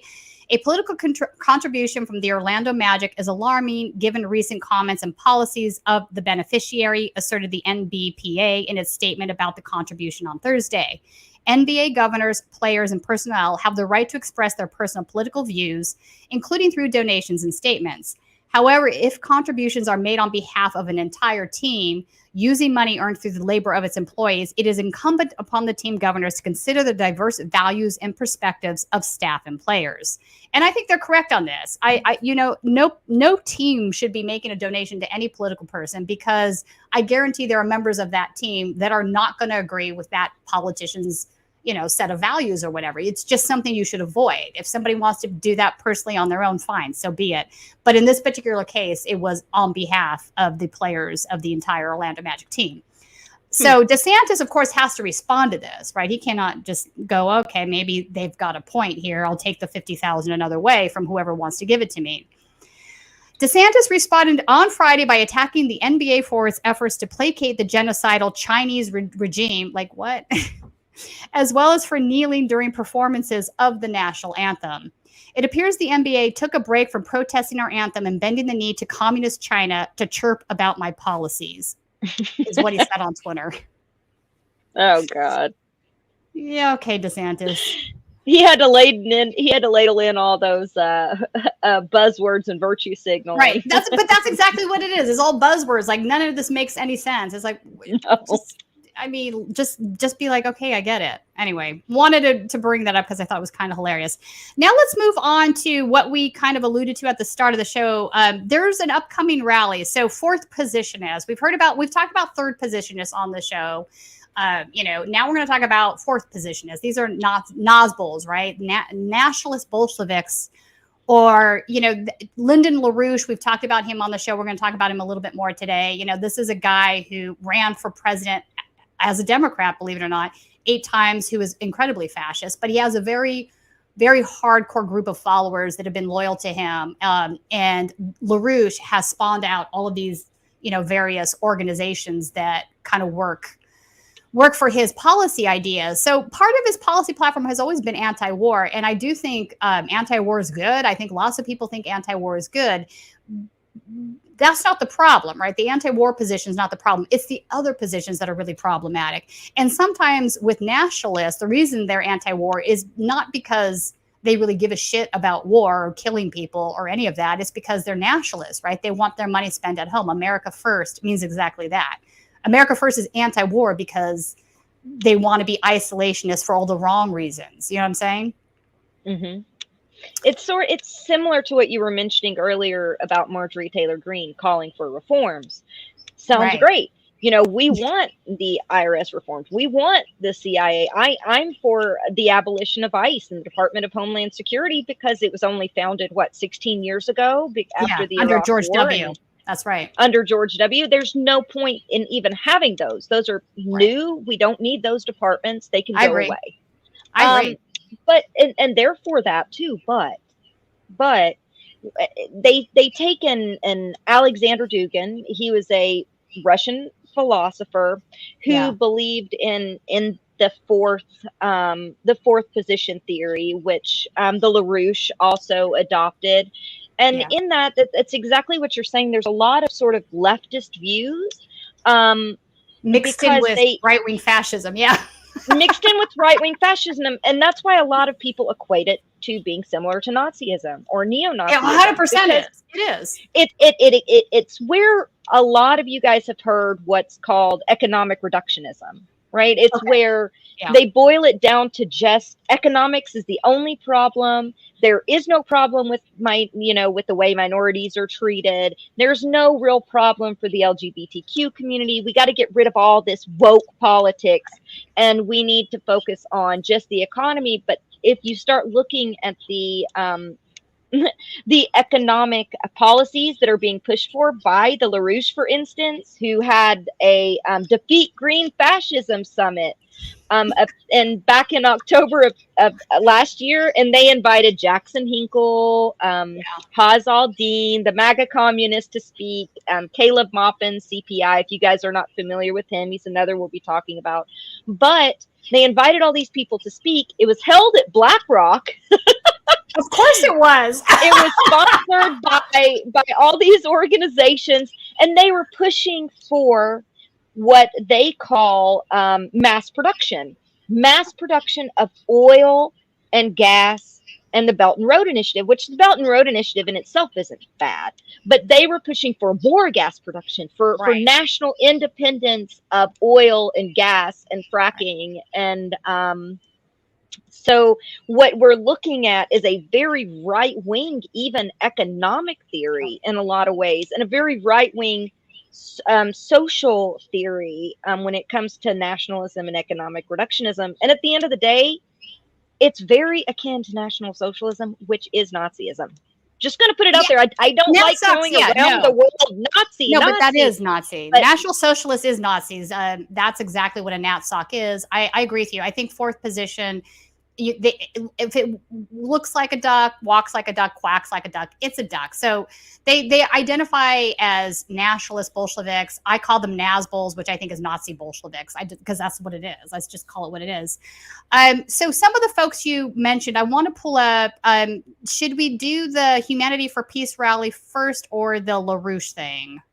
Let's do the LaRouche thing first so that people kind of have an idea of who these individuals are. All right. So let's pull that that article up. Colin, the New Republic one. Yeah, there we go. All right. So the Godfather, Lyndon LaRouche. Man, I remember this guy when I was in college in the 90s being just a total I remember at that time thinking, I wasn't political, right? I was a 22-year-old kid in college. I was like, this guy's a douche. Yeah. Can we call him Lyndon a douche?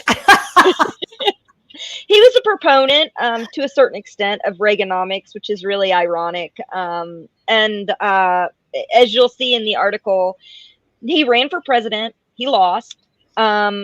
and they do support third parties, which we talk about all the time. That's great. Yes, support third parties. But the problem is that they infiltrate third parties and they pull them toward this fourth position theory, and they'll actually co-opt real socialist and communist movements in the country. Oh, probably. I think we lost the I could article. see that happening.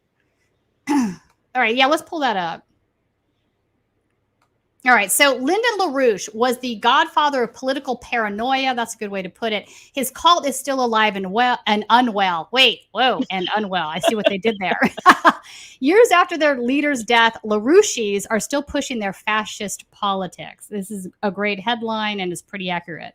All right, so let's get into this. It didn't get a lot of attention, but back in November, a candidate representing one of the country's most successful homegrown fascist movements got a little over 25,000 votes in her bid for Chuck Schumer's Senate seat.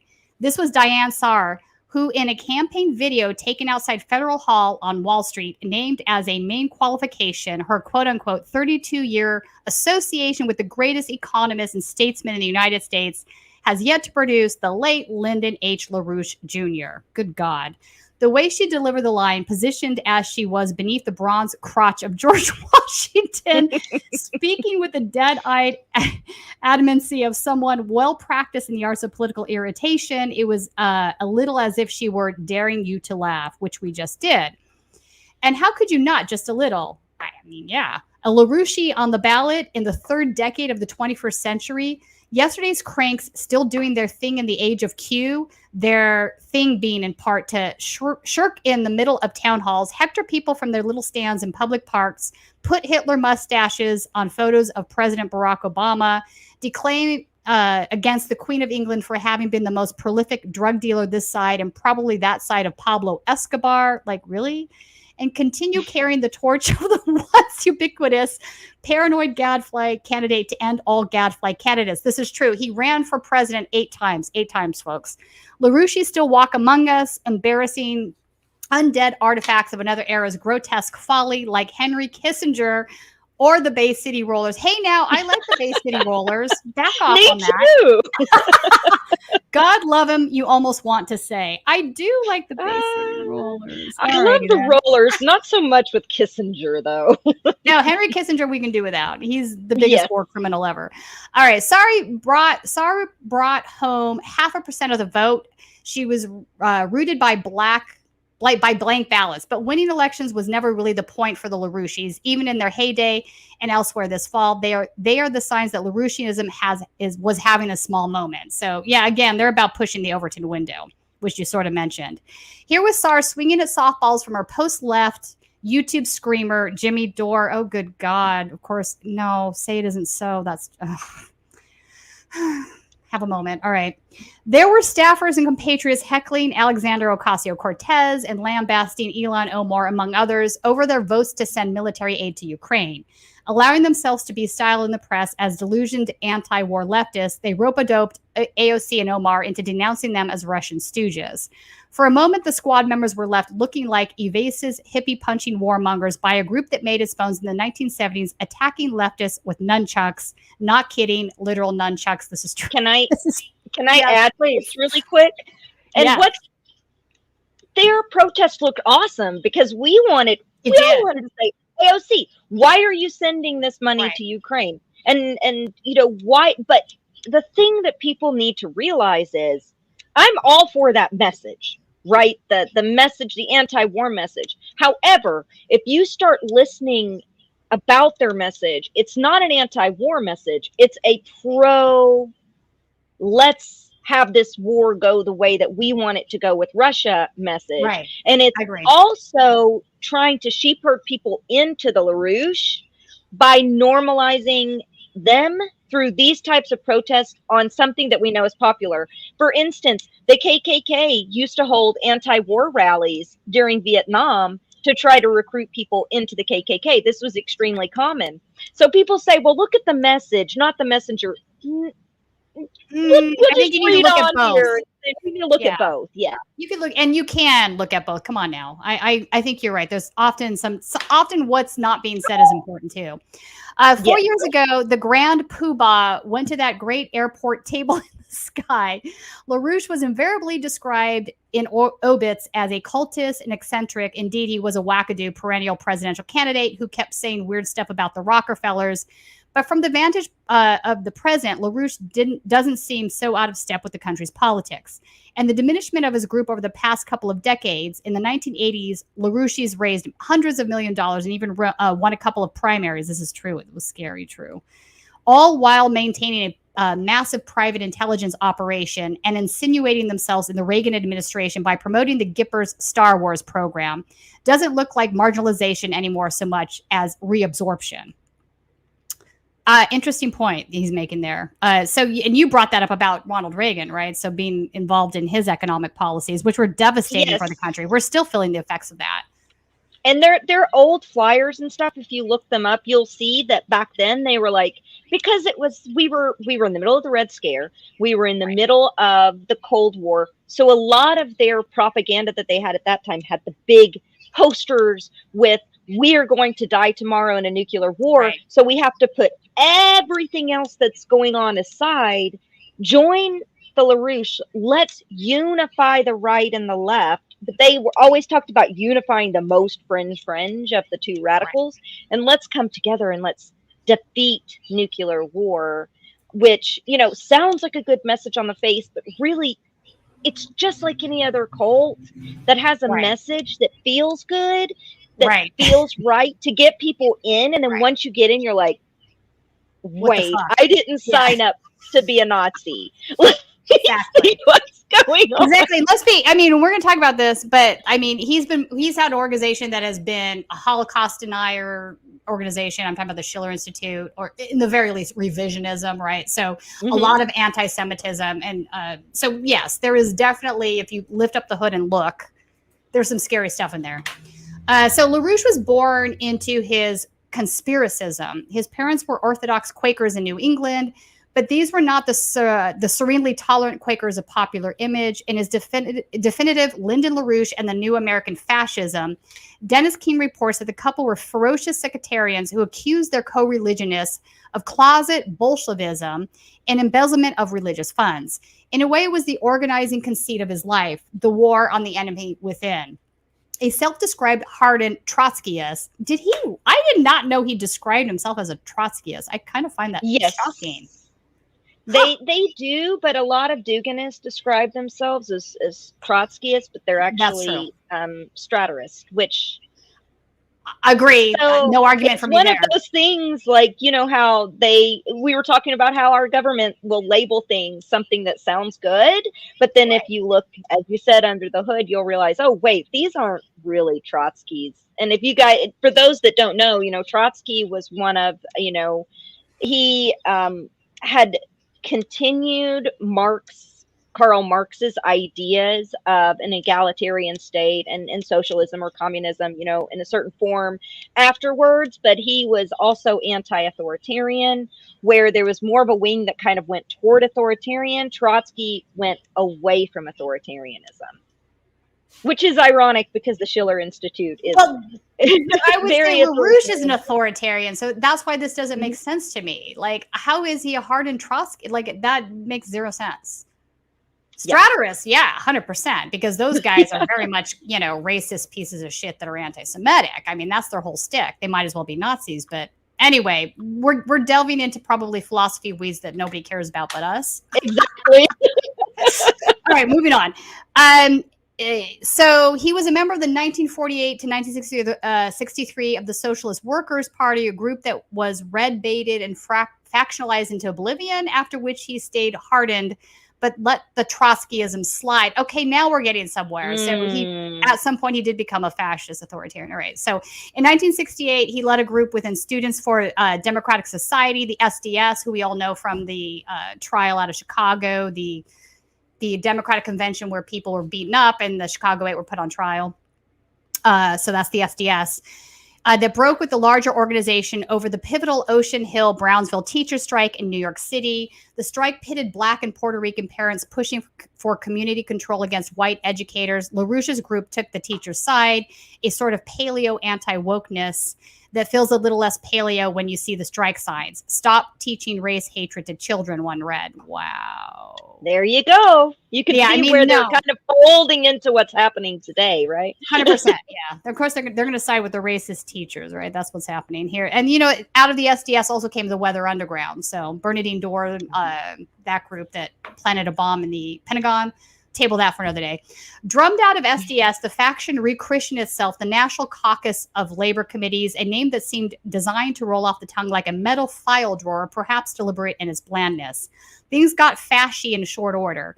In 1973-74, the NCLC launched Operation Mop Up, a campaign of ferocious assaults on rival leftists, particularly members of the Communist Party USA, while internally the group was increasingly run like a cult, with LaRouche using abusive, ego-stripping sessions to firm up his followers' ideological commitments. Partnerships of convenience were struck with right-wing groups. Racism, anti-Semitism flowered for reasons both ideological and instrumental. He is a racist, unconsciously to be true, wrote no less an authority than Robert Miles, a Ku Klux Klan leader, exulting in his newsletter after a couple of LaRouchies won Democratic Party's primaries in Illinois in 1986. His glorification of European culture, morals, and histories is instinctive. At the same time, LaRouche used the inadequacies of liberal anti-racism to recruit from the growing ranks of thwarted Black nationalists. Wait, what now? Not surprised, I guess. This is kind of the world we're in.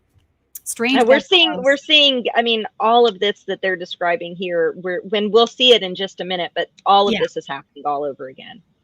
Yeah, 100%. So this wasn't lost on Miles either.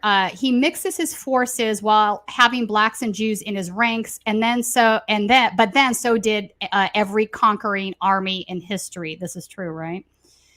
It's about tokenizing these individuals, the ones that are willing to be. Unfortunately, we've seen it repeated time and time again. It's awful. Analysis of the LaRouche. It's almost like double victims on both sides in a way. Analysis of the LaRouche movement, when it's taken seriously, tends to focus on the drift from left to right, from the Marxist-Leninism of his New York left days in the 1960s to reactionary conspiratorial populism from the 1970s. But as the writer Donald Parkinson has observed in the online magazine Cosmonaut, as always, it's the communists who see LaRouche most clearly, at least when they're not getting their heads cracked open. There were continuities that spanned LaRouche's different eras. There was the egomania, which manifested in one true system mode of thinking, and economism so stubborn that one eye could only conceive of the Holocaust as a policy of labor exploitation. Yeah. What? Wait, that's a new one on me. I mean, I knew the guy was anti-Semitic, but are you fucking kidding me? The Holocaust. It's that economic reductionism to the point of even brushing over the Holocaust. Genocide? Mm-hmm. We're brushing over genocide now, basically. How can you reduce the Holocaust to policy of labor exploitation? That would only be true if you were only forcing people into labor camps and doing nothing else. But are you fucking kidding me? That is extreme revisionism. But above all, there was LaRouche's belief in an essentialized, even biologized, that is not a word. What is a strange word this guy is? I guess he's saying biodeterminism, unassailable other. The other stalks the thickets of the prose in the form of the Aristotelians, the Rothschilds, the witches, the oligarchs, and it would come to sit comfortably alongside his producerist view of finance capital as a parasite thrusting itself onto the real economy, a great vampire wrapped around the face of humanity, to borrow Matt Taibbi's famous metaphor for Goldman Sachs. Think the hysteria about woke capital is anything new? Check out LaRouche's argument about the credit system smoothing its expansion into the global south via bourgeoisie democratic revolution. Whatever leftist errors it might have once assumed, LaRouche was a fascist logic for what could only become fascist policies. It's true. And true. With this, there's these grains of truth that we can agree with. We can agree that there is, that big banking is bad. We can agree that corporatism is horrible. We can agree that workers have no rights.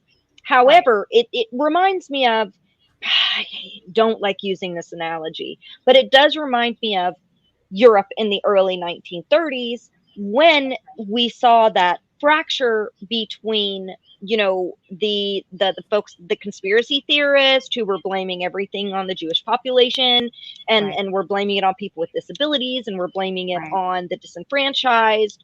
But they were at the same time making observations that were correct about some things when it comes to the economy in general, and we're making promises such as, certain types of socialism that could actually benefit the population, like universal health care.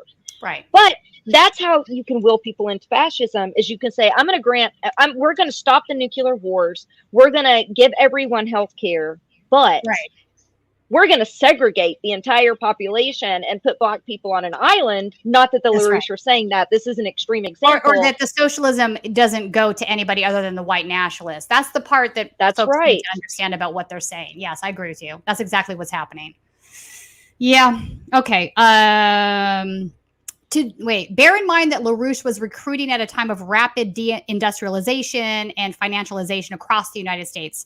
Worker power was being crushed. Conspiracy provided the language for his narrative, but the dastardly enervation of the proletariat, just as QAnon's lurid phantasmagoria. This guy is very wordy. This guy's words. He's constantly looking up at thesaurus, I feel like, because these don't roll off the tongue. I know. It's like, bro, slow down on the vocabulary there.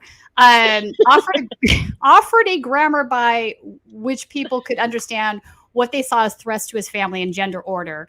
To dismiss LaRouchism or Q as pure irrationality is to ignore the political stories they were telling, the way they enlisted people into counter-revolutionary projects. Yep. King makes a persuasive case that all that business began about the Queen was anti-Semitic code in LaRouche's view. Jewish high finance has so thoroughly subsumed the British Empire that the two were basically synonymous. That's crazy. Whenever he called Queen Elizabeth a drug pusher, everyone would have a laugh, but he was really talking about getting rid of the Jews. In 1988, he was very anti-Semitic. In 1988, LaRouche was convicted of mail fraud and tax evasion. His incarceration marked the beginning of his group's decline. Into the new century, it did retain its ability to annoy, staging racist demonstration after the election of Obama, I believe, right? The first Black president, and rallying support for the white nationalists who succeeded him. Last year, a schism opened up between the Lyndon LaRouche PAC and the LaRouche organization, run by his widow, in part because the former had been too favorable to Donald Trump. Narcissism of small indifference. Wait, what now? Of small differences and all that, but you could maybe understand the LaRouche organization's wish to carve out a distinction. Trump and LaRouche may have shared a makers and takers conspiracism with roots going back to the country's founding, but it was LaRouche who put Jefferson in a brown shirt. LaRouche who first articulated Euro-style fascism in the cosmopolitan American idiom, fascism without the umlauts or the hoods. Well, I mean, some of them do have hoods, let's be honest. Saar was not the only LaRouche on the ballot last cycle. Incidentally, in New Mexico, Solomon Pena ran for the state house as a Republican. He lost, and later it emerged that he'd given more than $5,000 to LaRouche PAC since 2021. In denial about his defeat, Pena was arrested in January after he allegedly paid 4 men to shoot at the homes of Democratic leaders around Albuquerque. Nobody was hurt, but the shootings had their intended effect, fear. The 10-year-old daughter of a state senator was awakened by what she thought was a spider on her face. It turned out to be drywall dust from the holes opened up by the bullets. No one seemed to be laughing. All right. So that's some background on Lyndon LaRouche. So, it's interesting because I never thought this guy would make any sort of a comeback. And you're right. I'd say the last year and a half, he's been making a comeback, and he's effectively pulled commentators that used to be would have considered themselves on the left at one point. I think they're just very much alt-right, right-wing at this point, into their circle. And he's sort of like using these guys to spread a message again. So, I think the window opened up because of Steve Bannon type, well, because of people like Steve Bannon and Gavin McInnes, who was the head of the Proud Boys, because Bannon and McInnes both had anarcho communist backgrounds. Bannon had Nazbol, Nazi Bolshevik backgrounds. Wait, so wait, hang on. Really? I did not know this. I can't imagine either one of those agreeing with that. In 3 different interviews, Bannon talks about how he was initially a communist and how he's doing this so that he can tear down the entire system and rebuild it. But the only way to do that is through Trumpism, is through this type of right-left, red-brown alliance. I don't even see it as a red-brown alliance. I know that's a common way to call it. I just think these guys are freaking red. They're both red. I think these leftists are no longer, they're not brown. They're red. These guys are all outright at this point. Let's call it what it is. I completely agree. When I see brown, I think of National Socialist. I think of the Nazbols. I don't really think of communists. Right. But Steve Bannon growing up as a communist, Gavin McInnes growing up as an anarcho-communist. I can imagine Gavin McInnes walking around. He just did a video on it 2 weeks ago. I should have sent that to you. He just did a video. I know. He was talking about how he listened to punk rock in the 80s and how he was an anarchist, but he was also a communist growing up, and how, he went from that to realizing that in order for us to have those kind of social structures, the real way to do it is through the right wing. The real way to do it is through. So but now he's very much anti-communism. Like everything he doesn't like is communism. That's like kind of a Proud Boy thing. Like they call all their enemies. Isn't that crazy? And it makes no sense. Have been. Yeah, they've been infiltrating leftist spaces for a while. I've met several that were former Proud Boys that are now leftists, supposedly, but they're still, it's the same economic reductionism. It's the same type of language. The only thing they don't do is insult communists. All the other rhetoric is exactly the same. Well, these guys are all fracking off. I mean, a lot of them have now become full-blown neo-Nazis, too. Yeah. What's interesting to me always when I see some of the rhetoric online in Telegram, and I've said this before, they've often diagnosed the same problems in our society, right? The income inequality, the spread of the corporate oligarchy where workers don't have any rights, corruption in government.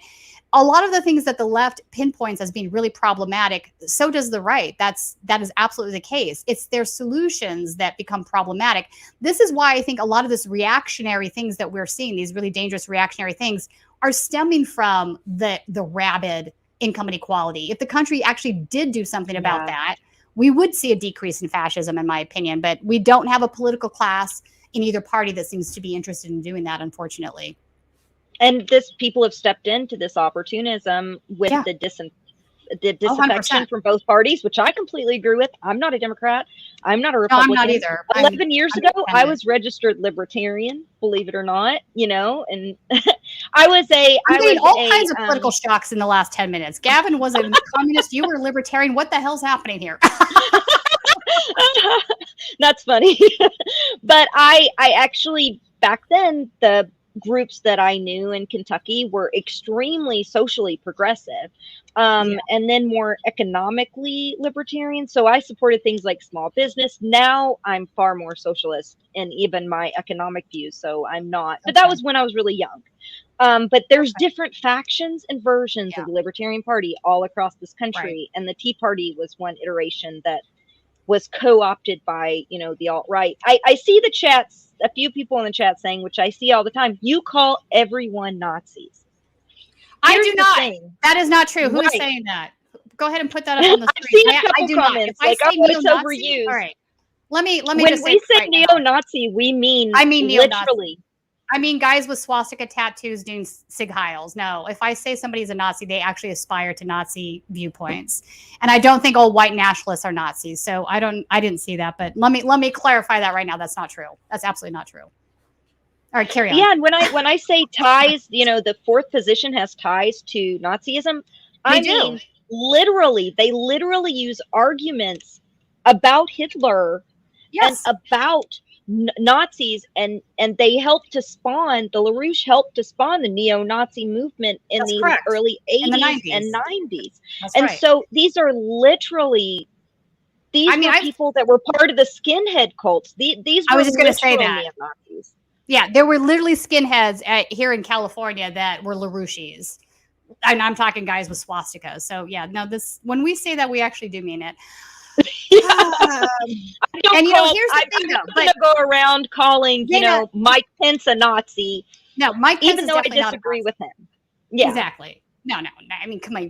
I would never call Mike Pence a Nazi. He's not a Nazi. I wouldn't call anybody that wasn't a Nazi not a Nazi. But here's the thing: a lot of these guys don't think Nazis exist anymore. I have had conversations with Proud Boys where they've literally said to me, "Nazis no longer exist. What are you talking about?" And I'm like, how do you say they don't exist? This is the same ideals that the Nazis in the 1940s had. Are you saying just because Germany's gone and they're gone, then I said, then what phrase do you want to call these individuals? And they're, of course, they don't have a response to that.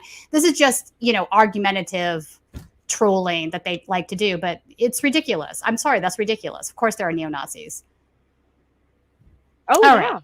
Yeah. Let's pull up. I want to pull up now the background on why we brought all of this up today is because there is, Colin, can you pull up the link for this website, Humanity for Peace? Wildly, I know some of these individuals that are on here as speakers. I know Matt Heimbeck was on here at one point, but they pulled him out. Matt is 100% a Nazi. His group, he wasn't listed as a speaker. Party folks, so again. But his group, the let's see, I wrote it. The National People's Vanguard was on the list of sponsors. They pulled it. However, they have left his buddies, the Center for Political Innovation, which was launched by, Caleb Maupin. If you want to pull those sponsors back up whenever you can, Colin. There's several on there that are all connected, and there's this through line through the Schiller Institute. I don't want to sound like somebody wearing a tin hat, but I've been following this for 2 years, and it's also the same groups that were connected to MAGA communism, if you guys remember that. I do. That was just a grifting thing. Hey, Colin, can you put up the website again? So I want to talk about the International Schiller Institute. That is LaRouchian. That was one of the institutes that LaRouche started, or his wife did. I can't remember now. They've been for years put out kind of Holocaust denial, Holocaust revisionist stuff. Let's go through some of these and what you know about them, Zana. So off that, we've got the Schiller off the top. Who else? Rage Against the War Machine. I don't know who they are. The LaRouche organization. That the Rage Against the War Machine rally was the one that. Oh, that's right. Now I remember. I thought it sounded familiar. There was a bunch of well-known speakers there. Tulsi Gabbard spoke at that one. Ron Paul spoke at it, but you also had folks like Jackson Hinkle. You had Oath Keepers that spoke at it. Matt Heimbeck was there. I remember who did an interview with him was, I think, Zach Roberts. So, I mean, this guy ran the Traditionalist Workers' Party. He was the head of the Nazi Party in the United States for a long time. Yeah. And he was talking about how now he's decided that he can't achieve his goals via capitalism. So now he's a communist. So he was self-identified as a Nazbol. So. And the Schiller Institute was invited. Zeppa LaRouche was invited to speak. Her folks were there from the Schiller Institute and from the LaRouche Institute, who co-sponsored this event. Also, this event was headlined by the People's Party, by a coalition between the People's Party and the Mises Caucus from the Libertarian Party. It's so weird. So it's like a coalescing of all these groups. Yeah, that have supposedly very different political ideologies, but they're coming together over this one thing, the Ukraine war, I guess. But at the end of the day, their political ideologies are not so far different from each other. No, they're becoming more and more alike. I agree with you. That's what I'm seeing happening. That's why I'm saying a lot of these people that say there's this red-brown alliance, or they call it post-left, whatever, these words I've seen thrown about, I think that's just not necessary. I think we call it what it is. They're now right-wing. I mean, people do switch sides. Yeah, absolutely. Interesting. So I want to scroll down to a couple more of these. What do you know anything about this California United Front? Like, I felt like when I was clicking through on some of these to these websites, they just seemed like they were just fabricated groups that were just made up for some reason. Like, I don't know. You know what I'm saying? They are. So the California United Front was launched under CPI, which is Caleb Maupin's sort of okay. organizing Caleb group. For a second. I know he kind of disappeared for a hot minute because he got in trouble for some sexual assault or harassment or something. I remember, but I don't really know that much about him other than he self-identifies as a communist. Yeah, he runs the Center for Political Innovation, but he also has met with Andrew Dugan. He also has direct Alexandra Dugan. I'm sorry. Yeah, I got you. So he's written several books about fourth positionism. He argues for that. He's also done in his books. He says he doesn't, but if you read his books, there is Holocaust denial in those as well. So he has been one of the staunch fourth positionists, and he is he's directly tied and very close to the Schiller Institute. So that being said, a lot of these organizations that I see as sponsors, if you could pull them back up, Colin, because I can't remember. I could pull it up here too. You're looking for specific ones like PCUSA. Like, not all of these organizations are terrible. That's the thing, though. They've been sucked into this thing. I understand why people would want to be part of an anti-war coalition. I wonder, though, how many of these folks know about the minute details of some of these individuals. Yes, and PCUSA, you know, I believe that there's some from that group now looking into it. That's one of the few legitimate organizations. I mean, you've got American Peace Information Center was launched by the same person that launched WREE, the women's organization, that launched the ASU organization, American Student Union organization. All of these organizations are based on organizations that existed 50 to 100 years ago, but dismantled. So old socialist organizations. So they were dismantled and re-brought back? They weren't brought back by any of the people involved. They weren't brought back under the same mantle. They just were brought back, and on the stamp on the website says established in 1947, established in 1932, when in actuality, these were all brought back by the same person. That is tied to the Center for Political Innovation. I'm doing more research into that, so we'll talk about that. I know that Gadfly Podcast is coming out with something on this as well. But these are all tied, and we're getting confirmations. But we do know that they're all tied to a handful of people. And if you go to any of their websites, so if you go to the ASU website, the American Student Let's Union, talk about that a second. I did go to that, Zana, and I was like looking at this website, and it made no sense to me. It said established in 1935, but it had no history of the organization whatsoever on it. It had this really strange manifesto that didn't seem to match up with any organization that was about in 1935. There was no leadership listed on there, no board, no who was running the 501c3, if it even was a 501c3. It was the most ridiculous website I've ever seen. Right. Now that you're telling me this, it makes sense. And if you look at their coalitions list, the coalitions are the same 10 groups across all of these groups that are now sponsoring the Schiller Institute's event. Now let's think back to this article that we just read. Fishy. Yeah, I am saying that, you know, we're still digging in, we're still, you know, looking at it. But what I can say is that these were similar tactics, as you saw in the article. The LaRouche relaunched old socialist groups in the 1970s to literally take on the CPUSA or to, you know, confuse. So they're not real groups. People will look at it and they'll go, ASU, you know, Students Union, that's good. Well, legit. Yeah, it must be good. Like, but then if you start looking into it, they weren't established in 1935. They were established in 2020. WREE was just established a couple months ago. It's it was based on the, what were they originally called? So they're just trying to drum up some phony sort of credibility with the left because they don't have any real credibility with the left. I understand. Okay, I so think that explains a lot. Essentially, it's astroturfing, and Caleb Maupin has done this a lot through the Center for Political Innovation and through all of his books and things that he's written. So it's really classic LaRouche tactics. But what's troubling to me is other sponsors that they have for this are tied to the Mises Caucus in the Libertarian Party, which we know are a faction of like the ultra-right these are MAGA that have fled the Republican Party. Yeah, they took over the Libertarian Party. They changed it completely. A lot of them are nationalist, white nationalists. So you see this coalition between literal Nazi groups, this coalition between fourth positionists, and this coalition between white nationalists.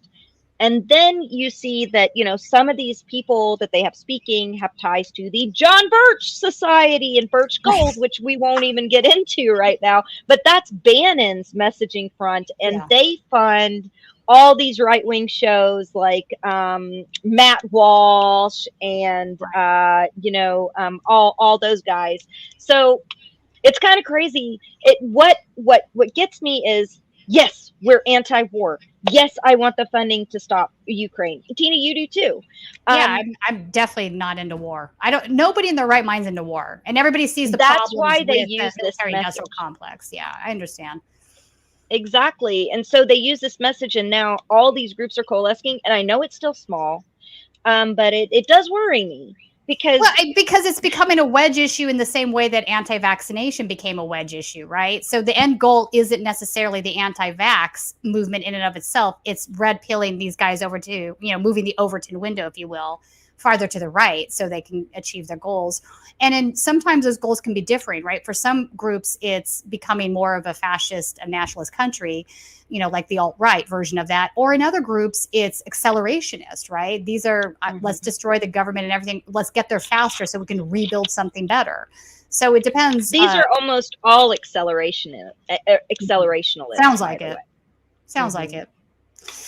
Yikers. All right. So you're going to have to come back on the show when you've done more research on this, because I do want to hear the follow-up on how these kind of astroturfed groups are connected, because obviously, you're pretending you're some, established socialist group from 1935, and somebody like decided to acquire the name and restart the group and have nothing to do with the original one. You're trying to, create credibility that just doesn't exist. And there's obviously never a good reason for that.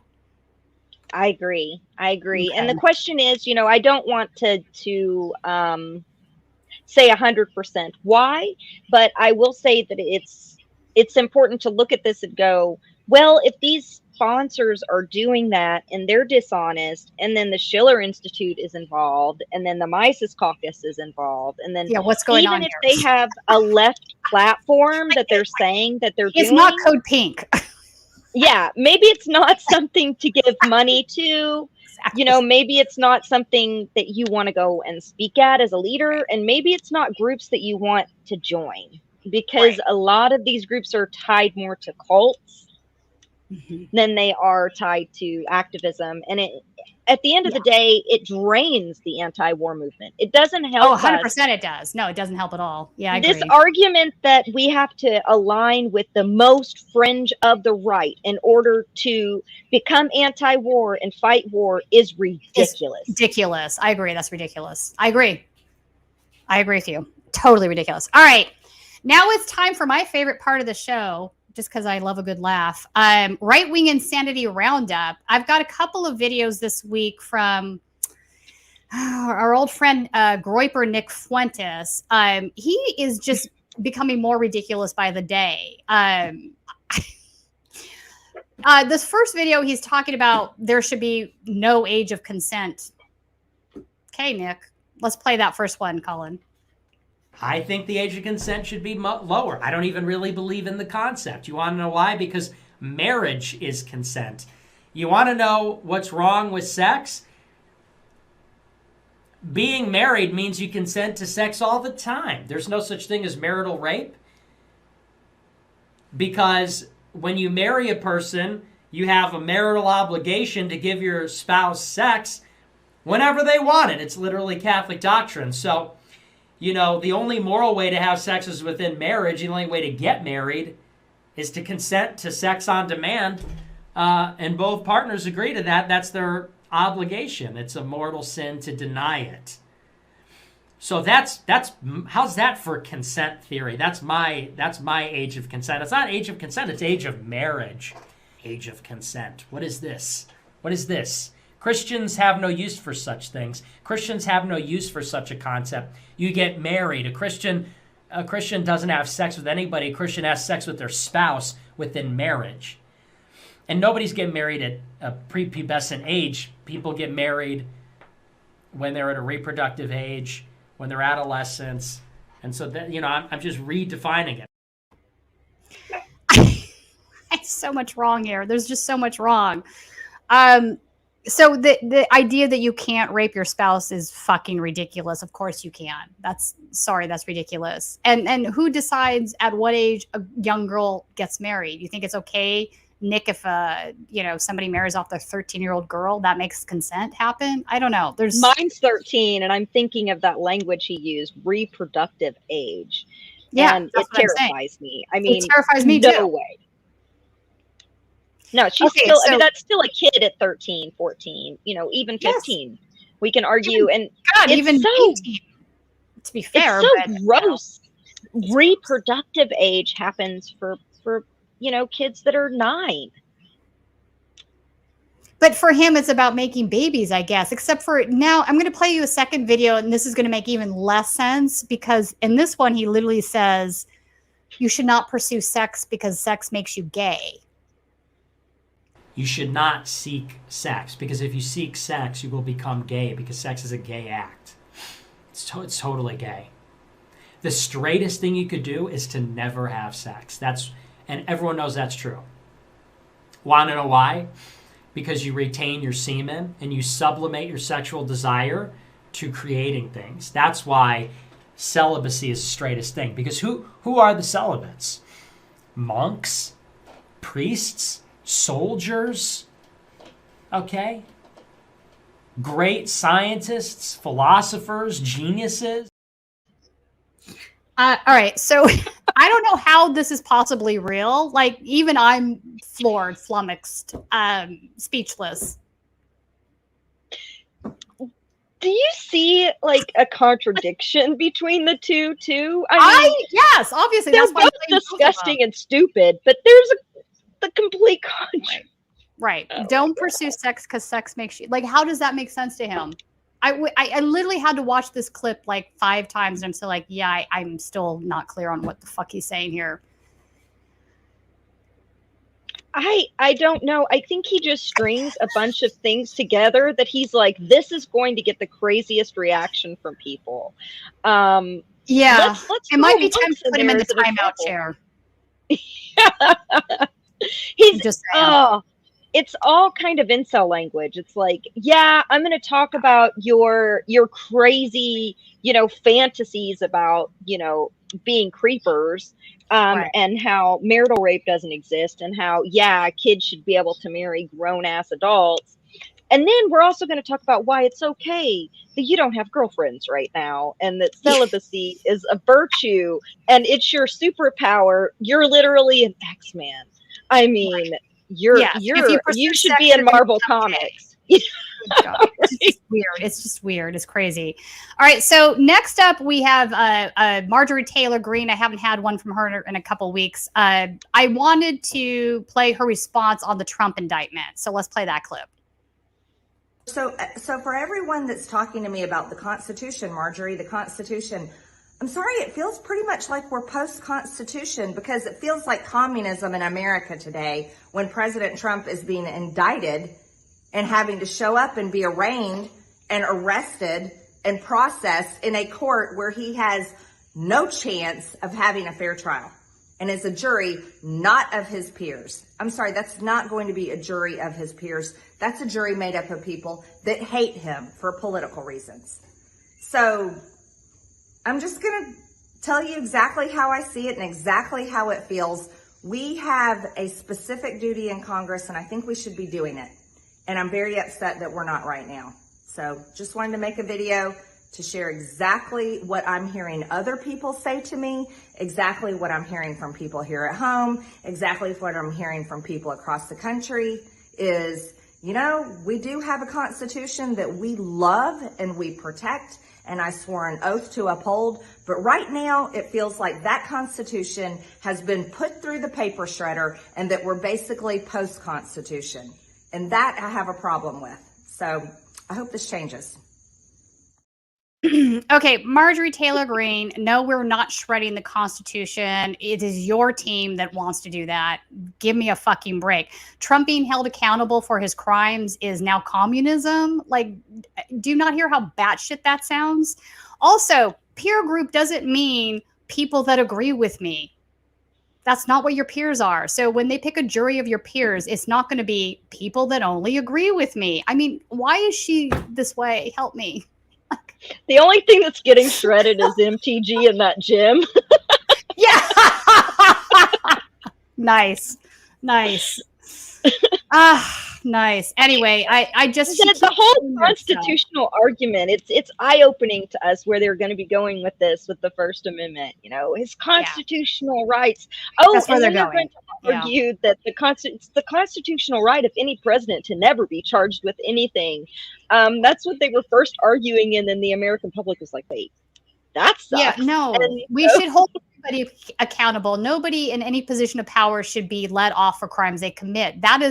They have been in the past, and I think that's part of the problem, right? And it's ridiculous that anybody would still cling to that in the name of populism, right? Give me a break.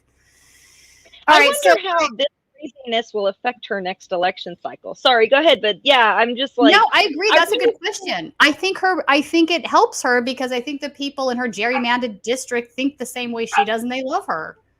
Probably right, unfortunately. So, yeah, I wish I was not right, but yeah. All right, I wanted to play this ridiculous video because this is somebody that has done this on more than one occasion. So I want to play this. This is a Trump woman who apparently didn't realize that Pride Month is long over and decided to finally get to Target to yell at the employees over Pride Month. So let's play this first video. So for everyone that's talking, that's it. That was the right one. Uh-oh.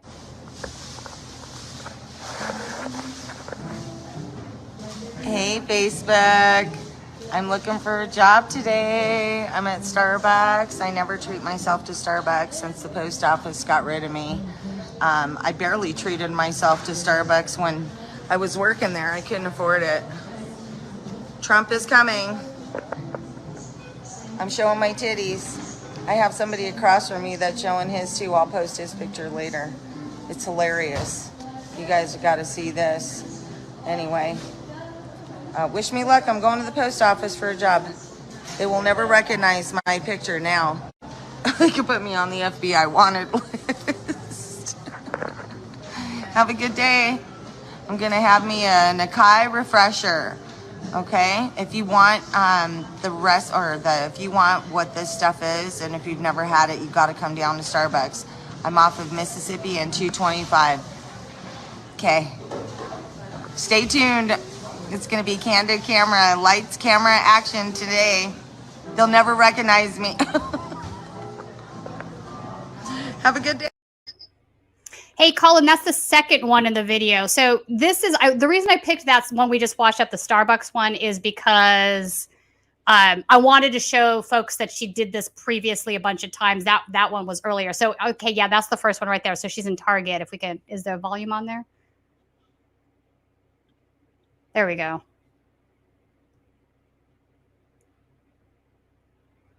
Colin, can you bring the video back?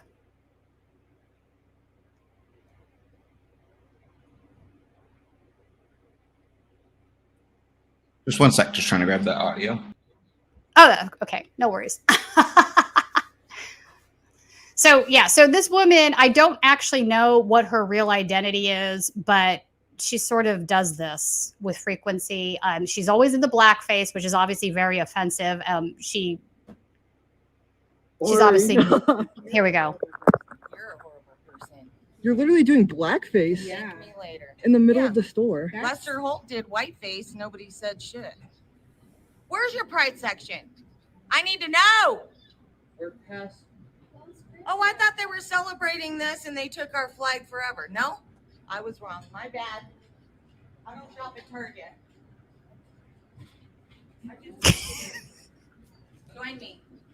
Post it on my Facebook, please. My Facebook friends love it. That's the craziest thing I've ever seen in my whole life. Worry. Yeah, so clearly this it's crazy. It is crazy. So she comes in, June's over, there's no Pride stuff because apparently she didn't realize Pride was over. Let's start with, but yeah, she does this blackface and she thinks it's perfectly reasonable, acceptable to pull a full Karen in blackface. It's just such a desperate call for relevancy. It's sad. It's sad because it's so hateful, and then it's also just, it's so desperate. And then it made me sad because she was like, I lost my job at the, at the post office. Yeah. And you're like, lady, I wonder why. I wonder why. That Trump wanted to dismantle the post office? And here you are following all of his rhetoric. He crushed the post office. That's true. That's true. You probably lost your job because he cut the post office budget in half. Yeah, so that or she did something crazy. The stickers, he's probably the reason, maybe, just maybe, the reason you lost your job. Ironically, they're on her boobs. But they're like pasties. Okay, yes, I just went there. All right, so the last video I want to play today. They're like Trump pasties. The last video I want to play today is Trump made a campaign video about destroying the deep state. The reason I'm playing this is last Friday, I mentioned as one possibility for Trump rhetoric headed campaign-wise in this direction. He's going to make the indictments about the deep state, right? That would be his argument. We have to destroy the deep state. I'm going to martyr myself.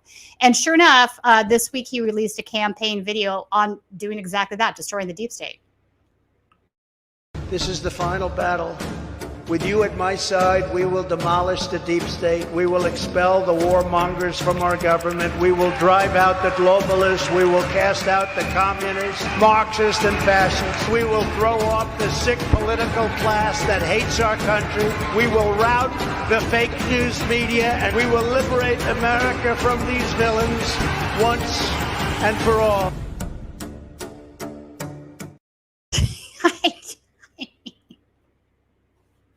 Oh my God. Yeah, that's all I got is oh my God too. All right, let's get to some super chats. I know we've had some super chats. Zana, you want to read them? Sure. Let's get to those. There we go. Let's see. Emily Sigmund. Thank you, Emily. On the bright side, a part of the reason Trump is insisting he's honored to be arrested is because he's humiliated by it. In his mind, it's beneath him or anyone like him to be arrested. You know what, Emily? That is a fantastic point, and I completely agree with you. That is definitely part of his mental makeup, right? Yeah. So he's going to turn it around. He's Darvoing, and that's what you guys... It's Darvo. It's narcissistic Darvo. He's going to reverse and then play the victim here. Yep. Right. Yeah, 100%. Next thing, maybe he'll come out for police abolition. Oh, my God. I would be like, I mean, it could happen. But then he's going to like call up the National Guard and say, that's the new police. Right. Exactly. Let's see. Big dumb animal. I love that handle. Something tells me that you're probably not dumb, but carry on. Sometimes I see none of our watchers are ever dumb. No, absolutely not. Two of the best together again. Love you, Tina and Zainab. Oh, love you, you big dumb animal. Thank you for that. We appreciate the super chat. Humorous. Woo! Hi, Humorous. It's good to see you.